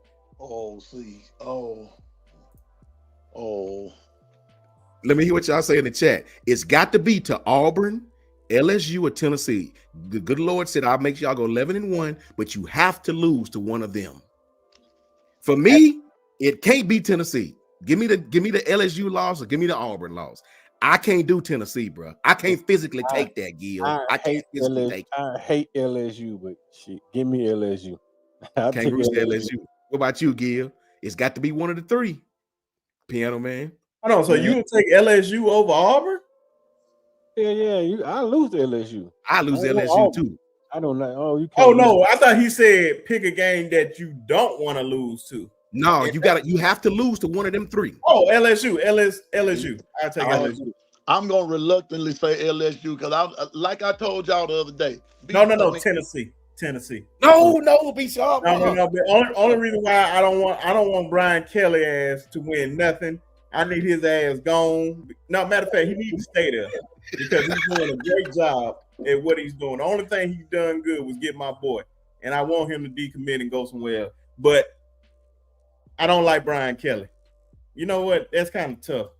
Like I don't hate Tennessee as much as that's what I'm telling my boy Moon Rocker. You would have to understand the depths of my you would have to understand the disdain. When Auburn beat us, to me, it's just a regular day. They talk. It don't even bother me. I guess it's the part of Alabama I'm in. It just don't hurt as bad. But brother, Tennessee, when we lose to them, see, I'm in North Alabama, so we right by the Tennessee fans, man. Bro, I'm telling y'all, it is a horrible day. It's a horrible month. It's a horrible year. You know, the world don't end for me when we lose to Auburn, but when we lose to Tennessee, bro, it's bad, man. Moon Rocker, you would have to understand the depths of pain I have for that fluorescent team, the fluorescent orange. I'd rather lose to Alabama State than lose on Auburn. Man, listen, I live in Auburn territory. Everybody in the high school that I work at are Auburn fans. Everybody. So you lose I can't even walk around the city. I am literally 3 S's away from that College Street from Auburn. Trust me. All you're gonna see is that ugly orange and that ugly blue.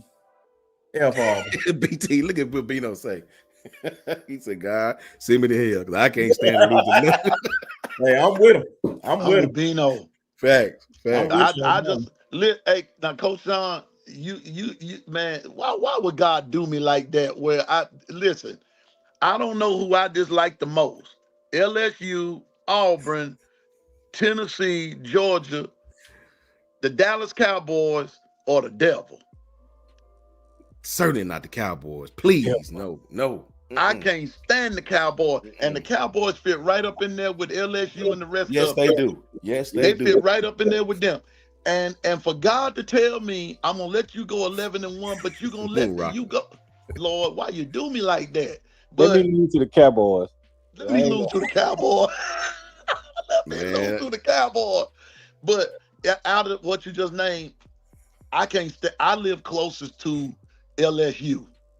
Everything around me is LSU, so I got to beat them. So I guess I'm gonna have to beat Tennessee. So I get it. It's where everybody live at. Like Piano Man is near most of them.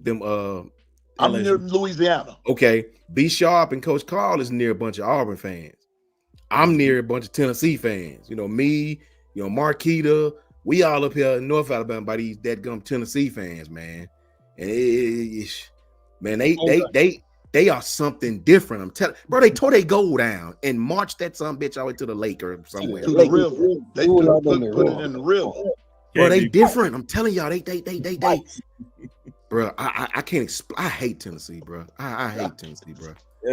KB funny for that one, man. He said the Cowboys and Georgia. Wait, he said KB. The Cowboys and the Georgia fan base are first cousins. He's at the bottom. They very delusional. They very delusional. Yes. Cowboy fans especially. Good Lord, they so different. Lord. They special, bro. Every year they gonna win the Super Bowl. Every year, man. They special. How about them Cowboys? Oh Lord, Jesus. I hate that slogan, bro. That golly. America's team. Like, America's team. Who the hell deemed them America team? Tennessee trash. Facts, man. I can't, bro. I can't explain to y'all how I feel about them, bro. You know, I just can't do Tennessee. Man, they something different, bro. You gotta listen to the song. The song say beat Auburn and LSU. And Tennessee too. Tennessee too. See, Tennessee the last thing on our mind. Gotta be Auburn LSU first. Man, but believe it or not, Coach Carl now, and Coach Saban said this. There's a lot of Bama alumni that favor the Tennessee-Alabama rivalry over the Iron Bowl. Believe it or not. Not favorite, but I guess they like it. Cigars. Yeah, because they don't want to do that. Trust me. They don't want to lose Auburn. Oh, yeah, facts. He's smoking that cigar in that stadium in front of everybody. You know, that's the thing. Yeah. Yeah, man. I can't. Tennessee is just something different for me, man. So listen, guys, we've been going now about almost 2.5 hours, man. We had a lot of good crowd that finally came on here too, man. A lot of people on Twitter. I think we had at our peak it was about 65 at its peak, about 43 now. Had another 75. We had a good crowd, man. When you add them together, that's good stuff. We appreciate everybody, man. We have a good time over here, man. All we need is John, so I can tell him how good LSU gonna be. And he's make his teeth saw together. Wait a minute. We can't get off yet. Hold on. I just see somebody pop up. Hold on, bro. Like Brinsky say, the man, the myth, the legend himself, introducing, AKA Grandolph, AKA the attorney at best. There you go. Man. What up with you, Ty? What going on, bro? I'm just sitting in the backyard enjoying a cigar. I was watching y'all on one screen, got the UFC on another. I don't know if y'all saw that young kid, Wellmaker. Yeah. I just retweeted. He just had a walk-off KO. Kid was just a welder like a few weeks ago. Second fight in the UFC. Quit being a welder, full-time train. And he just put someone out cold into another dimension. Malcolm Wellmaker. Yeah, he's cold. Bro, how is it still light where you're at? I don't know. It's dark here. I didn't think we was that far apart. Hey, it's in Denton. We on the same time zone too. We are in the same time zone, huh? Sunlight out there. Yeah, it's still light out there. That's crazy. light out there, man. Yeah. So, hold on, ask Ty that same question. Okay, Ty. Yes, sir. Good Lord come down. He say, okay, I'm gonna let y'all go 11-1. Y'all gonna make the playoffs, but here's the deal. If I let y'all go 11-1, you have to lose to either Auburn, LSU, or Tennessee. Eric D, what's going on, Eric D? Good to see you, boy. Good to see you. You have to lose to one of them. Which one is it that you won't? You not picking? I picked LSU because I can't lose to Auburn, and I definitely can't lose to Tennessee. First and foremost, shout out Kimberly, shout out Brian, shout out Moon Rocka, Latoya, Corey, Eric, Susan in here, Sun, Link, shout out all y'all. Kangaroo Black. Yeah, KB here. Good to see you, my man. Dr. Crystal, all y'all, thank y'all for tuning into these guys. They always do a great job. For me, I'm going to say the same, LSU, and I'm going to give y'all the reason why. And maybe y'all already said this because I was in the process of going to get some stuff to be able to hop on here with y'all, so I did miss a little bit of that. No, Link, I can't say Tennessee. I can't say Auburn. But let me even put the fan aside, okay? Like, for 1 second, let me pretend I'm not an Alabama fan. I'm going to give you a rational analysis, not a fan analysis. Tennessee is breaking in a new quarterback. They just lost their premier edge rusher as well, right? Auburn breaking in a new quarterback. Of the three teams you listed, there's one team that still has a quarterback that's projected as a possible first rounder. You can tell me, hey, they lost wide receiver talent. It's LSU. It's fact. If there's one position for any team in the nation, right?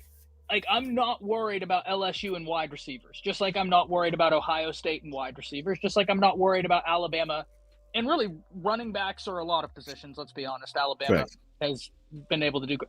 But when I look at Tennessee, Smoke Dixon and I were talking about this the other day. And shout out Smoke.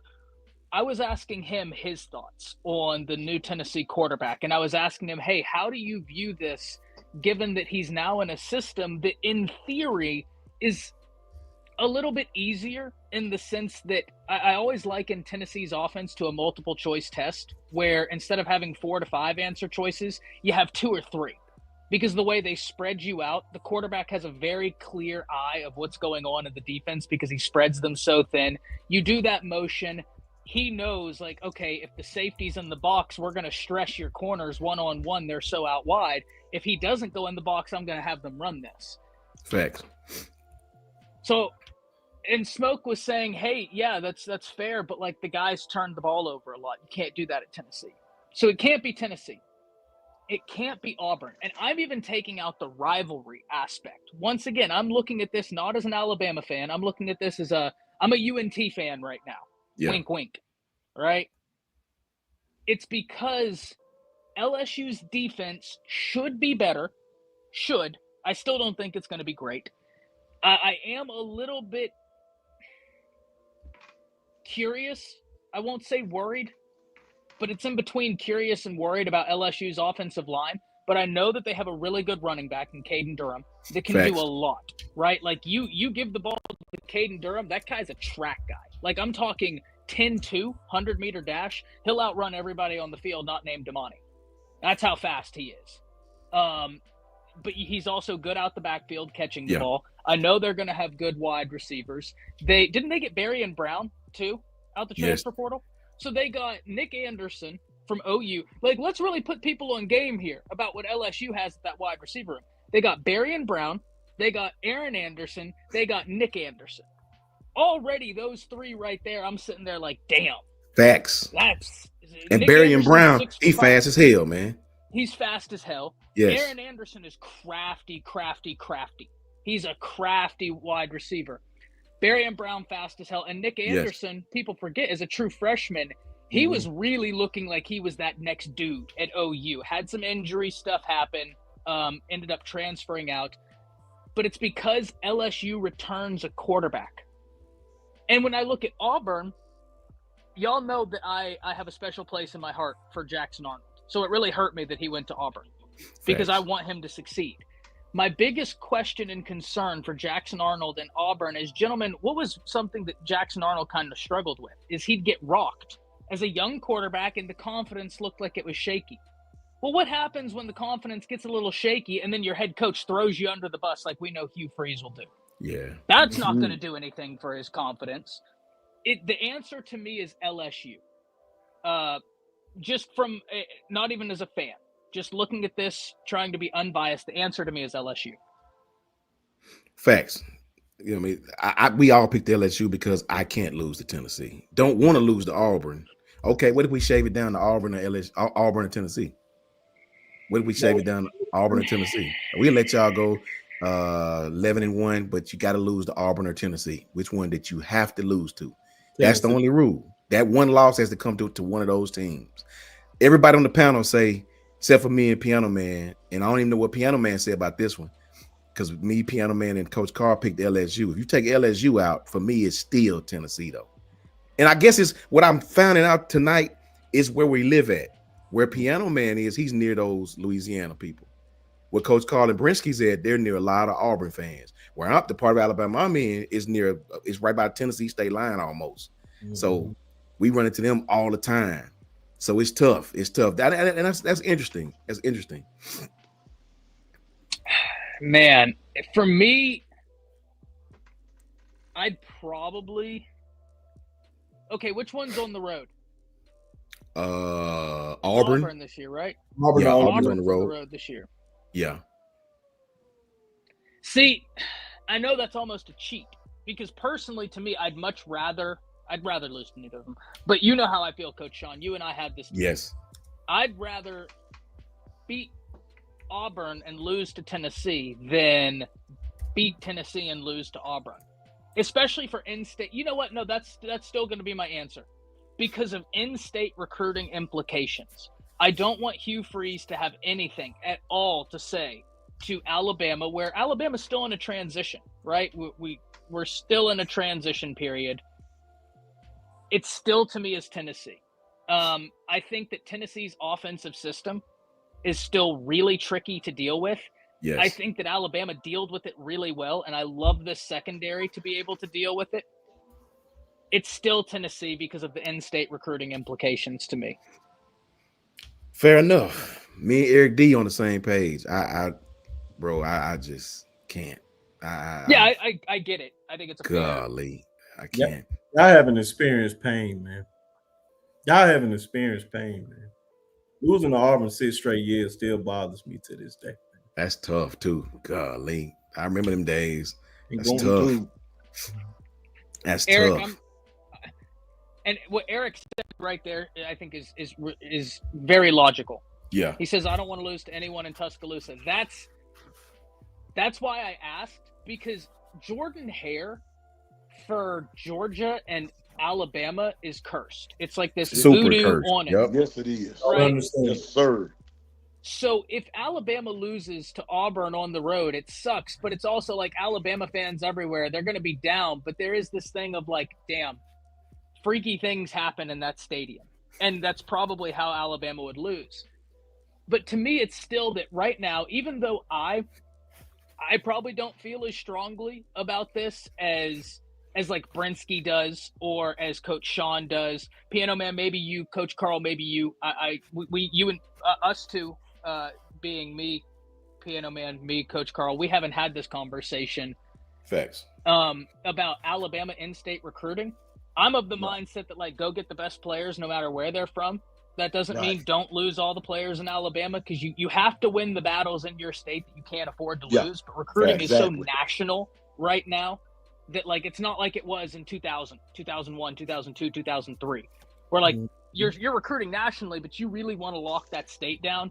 It's so damn national now, and this staff is so good at evaluating talent. So I get it, Eric. I completely understand not wanting to lose at home. I think that's very valid. But I still am like, I want to lock down Alabama, even though I hold the position that, like, I think national recruiting is still so important. I just don't want Hugh Freeze to have any leeway. I mean, if you think about it, man, Hugh Freeze, if he fails to make a bowl game 3 years in a row, but he can say, oh, I beat Bama, that's something, right? Yeah. Like, that is something that they will use as ammo. Whereas if they fail to make a bowl game and they lose to Bama again, that man's on the hot seat. Like, he might be gone. No, he gone. Yeah, I think so. Yeah, I think so too. They might clip him, man. Especially in this day and time. Think about this here, Ty. We lost to Auburn, won the national championship, and Auburn fans still had that victory over our head for 365 days. Yeah. 100%. 100%. Can't lose to Auburn. Let me ask you this. Tennessee. Let me ask Ty this. I got Coach Carl, I got Brinsky, I got Piano Man. When you look at our schedule, we all said 10-2, 9-3 at the worst, at the worst. If you remember this time last year, Ty, we was having the exact same conversation. We all said Oklahoma might get us. Even fast forward to when Jason was trying to play it down. Nah. Right? Well, this year, me and Coach Carl are on the South Carolina train because of the rotational pieces they have in their lineup, because of the quarterback they have, because of Nicholas Harbor, because of the scheme that they run, because we got to go there to that Ric Flair opening, right? For us, it was South Carolina. For Brinsky and Piano Man, it was Texas A&M. Who is the team that if we had to lose to, if we go 10-2, where can you see those losses coming from? Let me pull up the schedule right now so I can go game by game. I will say, don't sleep on Oklahoma still. I know they lose Danny Stutzman, but they're so damn deep at that linebacker position. Excuse my language, but they are. Like, they are so damn deep there. Like, Coach Sean, you and I talked about this, I think, off camera once, where I was like, hey, I love Danny. Facts. I'm going to miss watching him play. Just the college football fan in me, right? Like, just an old school gritty linebacker with new school ability. But some of the guys behind him, I was like, they might have a higher ceiling, which is crazy to say, but they've recruited it so well. Sammy Omashigo, Kip Lewis. Yeah. They've got some dudes out there. But the thing with Oklahoma, gentlemen, is now they have an offensive coordinator that I don't think is dog water, right? I didn't think Seth Luttrell was any good. They got Ben Arbuckle from Wazoo, and they got John Mateer. And John Mateer was a cat that someone in chat, please correct me if I'm wrong, but didn't he rush for like 700 yards plus throw for a lot of yards? I know he had some games where he struggled, sure, but they're still going to be good. South Carolina is interesting, Coach Sean, but here's my big question with South Carolina. I know they still have Dylan Stewart, and I think Dylan Stewart and Colin Simmons are maybe the two best pass rushers in the nation. They're that good, right? That and the kid from Clemson and Penn State, right? There's four guys that who, if you want to argue any of those four, I'm not going to really have anything to say. I'm going to say, yeah, fair. Yeah. But you want to know what's going to make it really tough for Dylan Stewart this year? He doesn't have Kyle Kennard on the other side of him, and he doesn't have Tonka Hemingway in the middle. And Tonka Hemingway, to me, was an unsung hero of that defense because he could eat up so much space on the interior. So much space on the interior.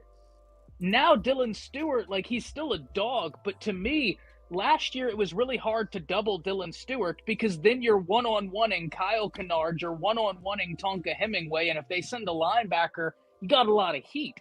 This year, I think you can double team Dylan Stewart and feel very comfortable about what you're doing everywhere else. I completely agree about Lenoris Sellers. I think Nick Harbor is amazing, but he needs to take that next step. And until he takes that next step, I feel very comfortable with Damani on it, right? Because Damani's every bit not as fast as him. That guy's one of the fastest guys in college football. But in terms of pure football speed, Damani's as fast as anybody in the nation. I'm fine with him on the outside. We got rangy safeties, too. They can account for that. And I don't even know if their running back is eligible. They're still having that whole thing right now with the South Carolina running back. So that's a really interesting one. Let me look at this. Florida State's going to get absolutely shit-canned by Alabama. Louisiana Monroe, that's 2-0. Wisconsin, excited for that. I have a lot of respect for Wisconsin. That's 3-0. Georgia is going to be interesting. I don't think Georgia's defense is going to be levels better than they were this last year. And I think that their offense may not be as good just because Carson Beck, I know we all have our complaints about him, but we also know, hey, once he gets kind of into the rhythm of a game, Carson Beck can hurt you. He just can. I don't think he's the best quarterback, but he's experienced. He can. So I think Georgia, that's going to be a really fun game. Going to smash an ant with a sledgehammer. Vanderbilt, I'm not worried about that. Missouri, I'm not worried about that. They got some pieces, but no. South Carolina's interesting. And remember now, Ty, Kilgore, Drajan, Stewart, Smith, Judge Collier, all them boys is back in South Carolina. Yeah, they lost a lot. Then on the offensive side, Norris Sellers, Nicholas Harbor, Jared Brown, Dingle, Thompson, they all back. They got enough to they're gonna be hyped for Alabama, man. We got to really take that game serious. No doubt. And you're gonna be at South Carolina for that game, which is gonna be super interesting. I might actually have to hit up my uncle because he's a season ticket holder for the women's basketball program. But he's right there. I might actually have to go to that game, go see my uncle down there. But Coach Sean, my thing is do you feel like there's someone on South Carolina's offense that you have to pool so many resources to that you can't spy? Because if Justin Jefferson and Deontay Lawson are the middle linebackers, you spy Justin Jefferson and Lenoris Sellers. And I think you can be successful. It's everything else with South Carolina to me that has to come together. Even though I do believe in what they're doing. And I don't think that South Carolina's defense is going to be as good as it was last year. Yeah, I don't think so either. I don't think it's going to be as good as either. I just the teams that scare me, Ty, is the teams with returning quarterbacks. They always 100%. seem to find a way to get it done or to, I don't really worry about even the Gunnar Stocktons. I know that kid didn't start last year. And I know everybody talking about his passing, but I watched that kid against Texas in his first start ever go out and play his ass off and threw for 240, if I'm not mistaken. You know what I mean? Take a hellacious lick, and the team didn't do nothing but get hyper after he got up. I think that kid is going to be, he ain't going to be, he's not Peyton Manning by any stretch of the imagination. But the teams with the quarterbacks that return always make me weary. Even like Lenore said, I know they lost a lot, man. But going into that place, going into South Carolina, which I was thoroughly impressed with their home field advantage. I didn't realize South Carolina was lit like that. I just didn't. I didn't know that. I was like, what the world? This is South Carolina? That Ric Flair entrance, music. I don't know. I think we'll be fine, but that game, I have a little bit of concern. Keep going. I'm sorry. Y'all said A&M. Brinsky and Piano Man said that A&M is the game that gives them cause to pause. Me and Coach Carr said South Carolina. Oh, we said A&M would be the team outside of Bama that would to make the face the SEC. Gotcha. That's right. Yeah, that's right. That's right. I'm sorry. Gotcha. Maybe so A&M is interesting because it took them during the season to figure out that their offensive coordinator is better with mobile quarterbacks than he is with like a traditional pocket passer. And so Marcel Reed should have been the guy. Like he's going to be someone who's very interesting. Mm-hmm. They recruit well, but we'll see with A&M. Like I'm definitely with y'all on that. I'm excited also to see Texas, guys. Like, and the reason is because they lost a lot. They lost a ton. But if you have kept up with Texas recruiting, and I know what everybody's going to say, Ty, they always recruit well. And you're not wrong. I've said this so many times, though. They used to recruit like a McDonald's meal, that Big Mac meal with the fries and the large Coke. Is that a meal? Sure. Moonrocker, you tell me, though, man. Is that a meal? Because I know you're the fitness guy. Is that a meal that's conducive to, like, healthy lifestyle? Exactly. No, it's not. Now, when you look at Texas under Steve Sarkisian, they're recruiting. They got the steak right there. Yeah. They got the kale salad over here for your microgreens and everything. They got the sweet potato over there for the fiber, for the beta carotene. Like they're recruiting in a complete meal that you can actually sustain off of.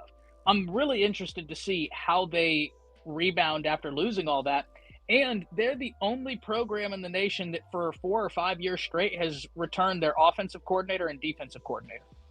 So they haven't lost key pieces. They just haven't. Kyle Flood's still there. They replaced their offensive line, but they had some guys play some snaps, right? They had guys play snaps. And so Texas to me is going to be really interesting this year. Facts. You think that Texas can sustain their loss of Banks? Do I think they can sustain it? Yes. Do I think it will be the same? No.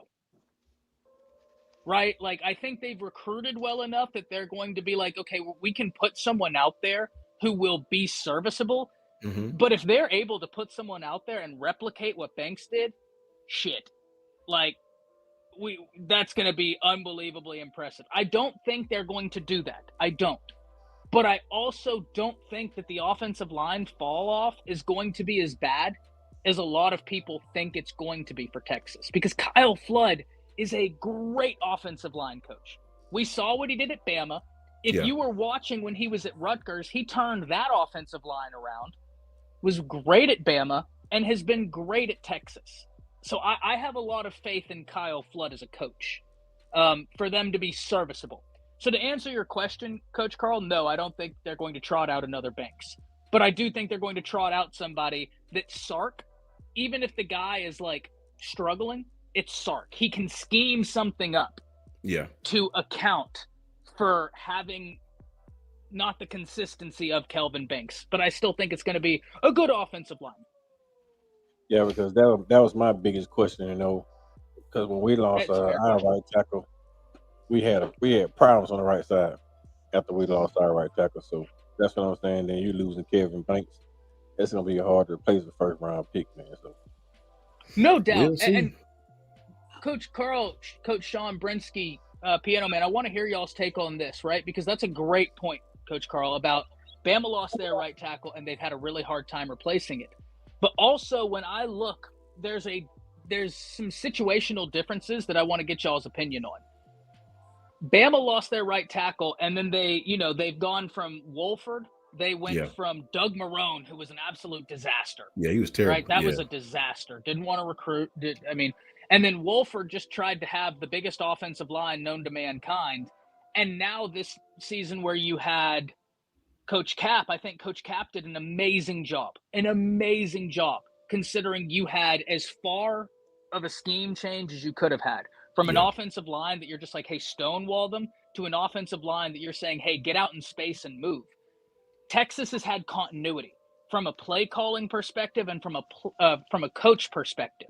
And so in theory, I don't know that the fall off is going to be as hard because they've been able to keep that consistency in what they're doing, where Bama has kind of been, even with Nick Saban, was kind of playing Legos, right? Or what y'all remember when we were kids, there was those building logs that you could make the houses off of? Yeah. What was that? Lincoln logs. They Yeah. The Lincoln logs interchanged with they snapped into each other. Yeah. Yeah. Bama's been doing Lincoln logs since Doug Marrone, really since they lost Kyle Flood, to figure out how do we piece this together. Where Texas has had that consistency. And so I think they would have been able to more easily identify someone in the recruiting process. And then if they don't have someone in the transfer portal that they know is going to fit their scheme, where Bama up until this year hasn't had that.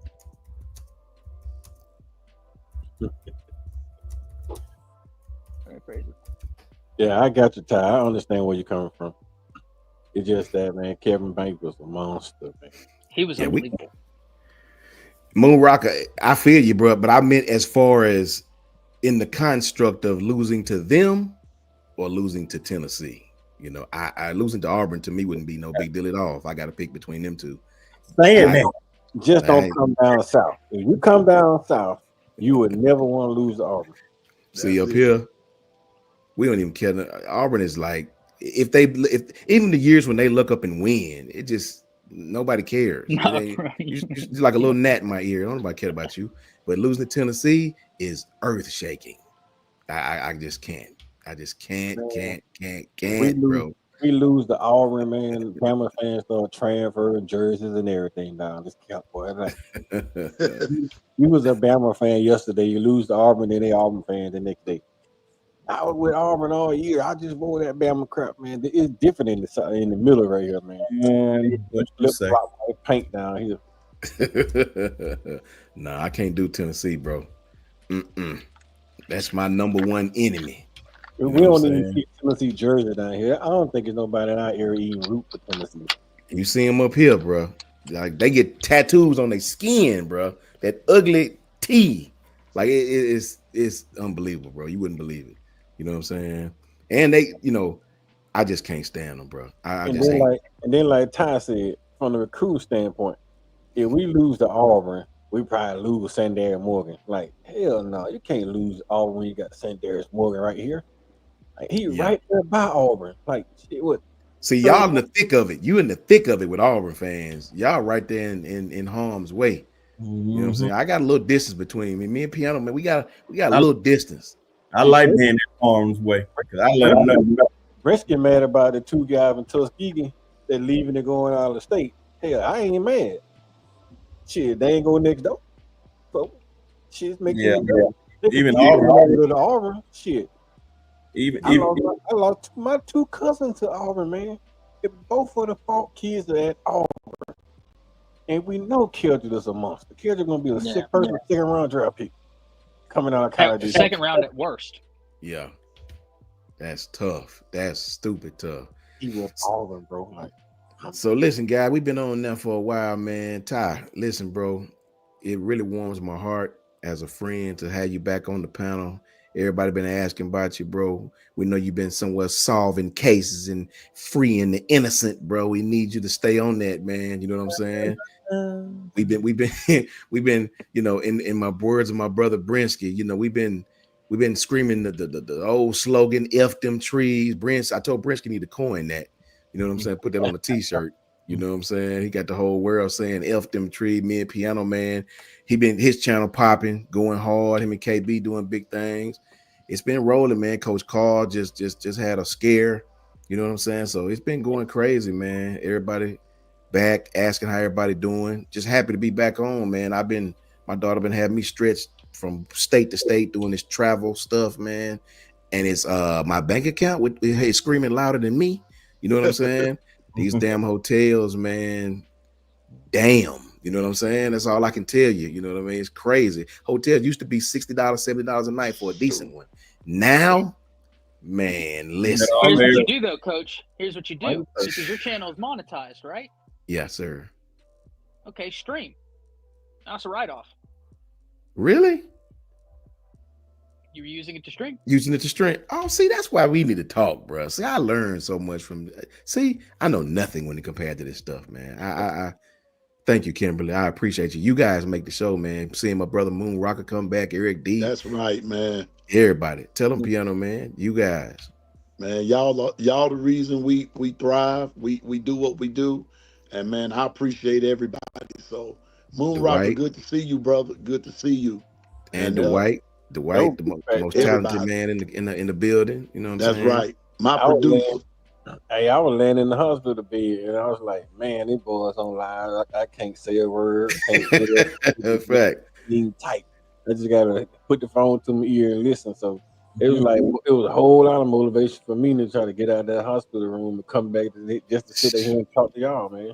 So, man, fans is what we do it for. That's facts, man. That's facts. That's facts, brother. So listen, let me see if I can do this thing that Brinsky be doing. If I can put y'all on, man. Hold on, let me see if it worked. Boom, all right, solo layout. It worked. I get it from my boy Brinsky. You know what I'm saying? Let everybody know where they can find you, Piano. Promote your shows and tell them where they can find you. Hey, Piano Man, glad to be here. Thank you, Coach Sean, for the invite. You can find me at the Long Run with Piano Man. And you can also find me on Twitter, X, as Music and Sports Guy. And every Friday night, KB and I, we're keeping it a buck from 8 o'clock Eastern, 7 p.m. Central, and everybody west of me, you know what time it is. Fair. And so every day, you find me also on the morning run with Piano Man, and twice on Monday. And I got a big show coming up highlighting HBCU, not this coming Monday, but the next Monday. And I just hope all my brothers can be on there with me, and we're going to have a good time. Roll Tide. Roll Tide. Love that, man. Love that for real. All the links going to be in the comment section. Okay. Brinson's going to put all the links. Happy Father's Day to all my fathers. And we're going to get it cracking, man. Boom. Coach Carl. Hey, you can find me on the Block Sports. It's right there behind my head. You also can find me on Twitter, X, at Coach KD Taylor. And like a lot of folks, man, I've been seeing that be hitting me up on Facebook. It's just Carl with a K Taylor on Facebook. You'll see my picture, man. Y'all can just hit me up on Facebook. I know your faces. I know your name. Or if you send me a friend request, just put your name at the bottom. Let me know who you are. And then I'll accept you, man. I appreciate you letting me come on, Coach Sean. Always, brother. All the fathers out there on Father's Day. Yes, everybody in the chat, man, we appreciate y'all showing up. Thank y'all ladies for showing up. Y'all, we really appreciate y'all ladies, because the ladies being here like clockwise, man. They constant being here. So we appreciate the ladies. Right. Man. Without the ladies, the men wouldn't show up. So keep on coming in, ladies. You keep the men showing up with us. So appreciate y'all, man. Patriot life. See you, man. Love to see you back on the screen again, man. Love that, man. Love that for sure, for sure. Get my man Ty right here. Boom. What's up, guys? Good to be back. And I do have a bit of an announcement right now in terms of something from my channel. I am currently in talks to be partnering with Believe Content Network to come back and stream. So I might be doing some Bama content and SEC content for Believe over on my channel. So be on the lookout for that. That's going to be awesome. And so just excited to be here with all of y'all. Coach Sean, Brinsky, Piano Man, Coach Carl. I've missed you guys. Coach Carl, really happy to see you, man. Facts. Really happy to see you. Good to see you back, man. Appreciate it. Love that, man. See, hey, man, you do. Hey, God reward those who deserve it, man. Good stuff, right, man. Telling you, Ty. Much love to you, brother. Love that. Get my man B Sharp right here. I'm a little slow, B Sharp. I ain't fast to be sharp at this.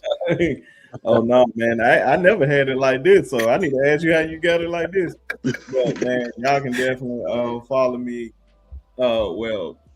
Subscribe to the channel at Sharpshooter Sports Talk. The link is in the bio. in the comment section. My bad. I'm feeling like I'm on my channel. But definitely appreciate everybody, man, coming through, especially Ty. I told him I was gonna pick it up since he wasn't doing them on the Monday. So Thanks. I started picking it up for him. And it's good to see that he's gonna be back up here, especially Coach Carr feeling a lot better. Of course, Piano Man, my guy, and my dog, Coach Sean, that's always on there with me on my channel. Even though y'all haven't seen him on his channel, he's definitely been on my channel, Heaven. I definitely appreciate him and all the other guys that show up. Shout out to KB, Clint Lamb, all those guys. Shout out to Justin, yeah, and Marvin over there at the Bama Stand. Appreciate all those guys showing us love, man, and embracing us as Alabama content creators. And also you can catch me at, on Twitter /X at B_sharp. So definitely come over to TikTok. Don't forget about your TikTok. Oh yeah, man. And TikTok. I need to post something on there. I'll probably do something tonight. So definitely Sharpshooter Sports Talk on TikTok too. So almost close to us being monetized. So definitely you guys come over there and subscribe to the channel and also support. Appreciate everybody. Oh, facts, man. And you know, man, for me, it's simple and plain, bro. This is what it's all about for me. Seeing these guys, man. You know, seeing my brother Ty. You know what I'm saying? You know, he know how I affinity for him. I think B Sharp always talks about it. When after we left Kyle's, man, we was just kind of in limbo, and it was Ty, the one who stepped up and really showed me how to do this stuff. And you know, him and Jance had already knew each other, and Brinsky, he tapped in with Brinsky, and we all just sort of linked like a chain. Me and Coach Carr, me and Piano Man, which we met at A-Day, you know. But the root of the tree was always Ty. Right. You know, Ty already knew Kyle, right? Me and him bonded the first live we ever did, and so after that, Ty was the one who he was the Bill Belichick of this damn thing for all the coaches. You know what I'm saying? So we'll always be appreciative of him. Always appreciative of him. Just try to support him in anything he do. Always had love for that guy, man. You know, offline, online, it don't matter. You know, these are wonderful, wonderful brothers that we do this stuff with, man. I got a lot of love for these guys. They all got great channels. Piano Man channel picking up, full head of steam.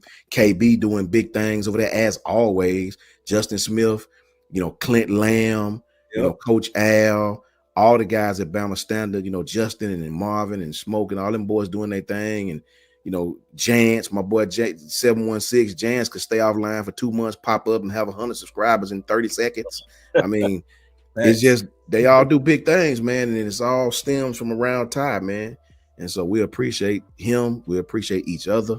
And Roll Tide to everybody in the chat, man. You guys are freaking awesome, man. Straight up, man. Gonna try to pick the content up, man. You know, my boy Brinsky, always on the recruiting stuff. My boy John, always on the recruiting stuff. Brinsky then sprouted his tentacles and just steady climbing. I love it. I try to support anything I see these guys on, any of them. If I see it, I'm going forward. That's a fact, man. But you can definitely find me right here on JMHO Sports Talk, man. Finna pick this content back up. You know, and try to do some things until the season start, man. And you know, just Roll Tide to you all, man. And we really, really appreciate that, man. Y'all got anything else before we get up out of here? Yeah, I just got something real quick. And also, like I said, shout out to Marquez committing to shout out Florida, to him, man. Facts. Committing to the Florida Gators. Expect an interview with him very, very soon. And my boy Dylan down there at LSU. They both on their official trips. Both of them committed to those schools. And so expect an interview for those guys very, very soon. So y'all stay tuned for that. And definitely, Coach John, you'll be on there for that. Got you, brother. And tap in with Piano Man and HBCU night, man. If you ever feel down, you ever feel bad, your life going wrong, just look to Coach Carr, man. She was all bad a few weeks ago, man. Could have been even worse. And now he's right back here with us, talking, doing what we love to do, man. We love him. We pray for him. We pray for everybody in the chat. Shout out to Janet. Shout out to Miss Jenny. Everybody whose health ain't right, man. Shout out to my brother Gil. just everybody, man. We a family over here, man. We gonna talk Bama ball. We gonna get on their ass when they don't play well, and we gonna love on them when they do. You know what I mean? That's just what it is, man. Roll Tide to you all, and make sure you tap in with all these brothers. And in the words of Ty Hayes, we're gonna introduce y'all to our final member. He only comes on at the end of the damn show. You know what I'm saying? And his name is the SWD, the Spinning Wheel of Doom. Roll Tide, everybody. Yep.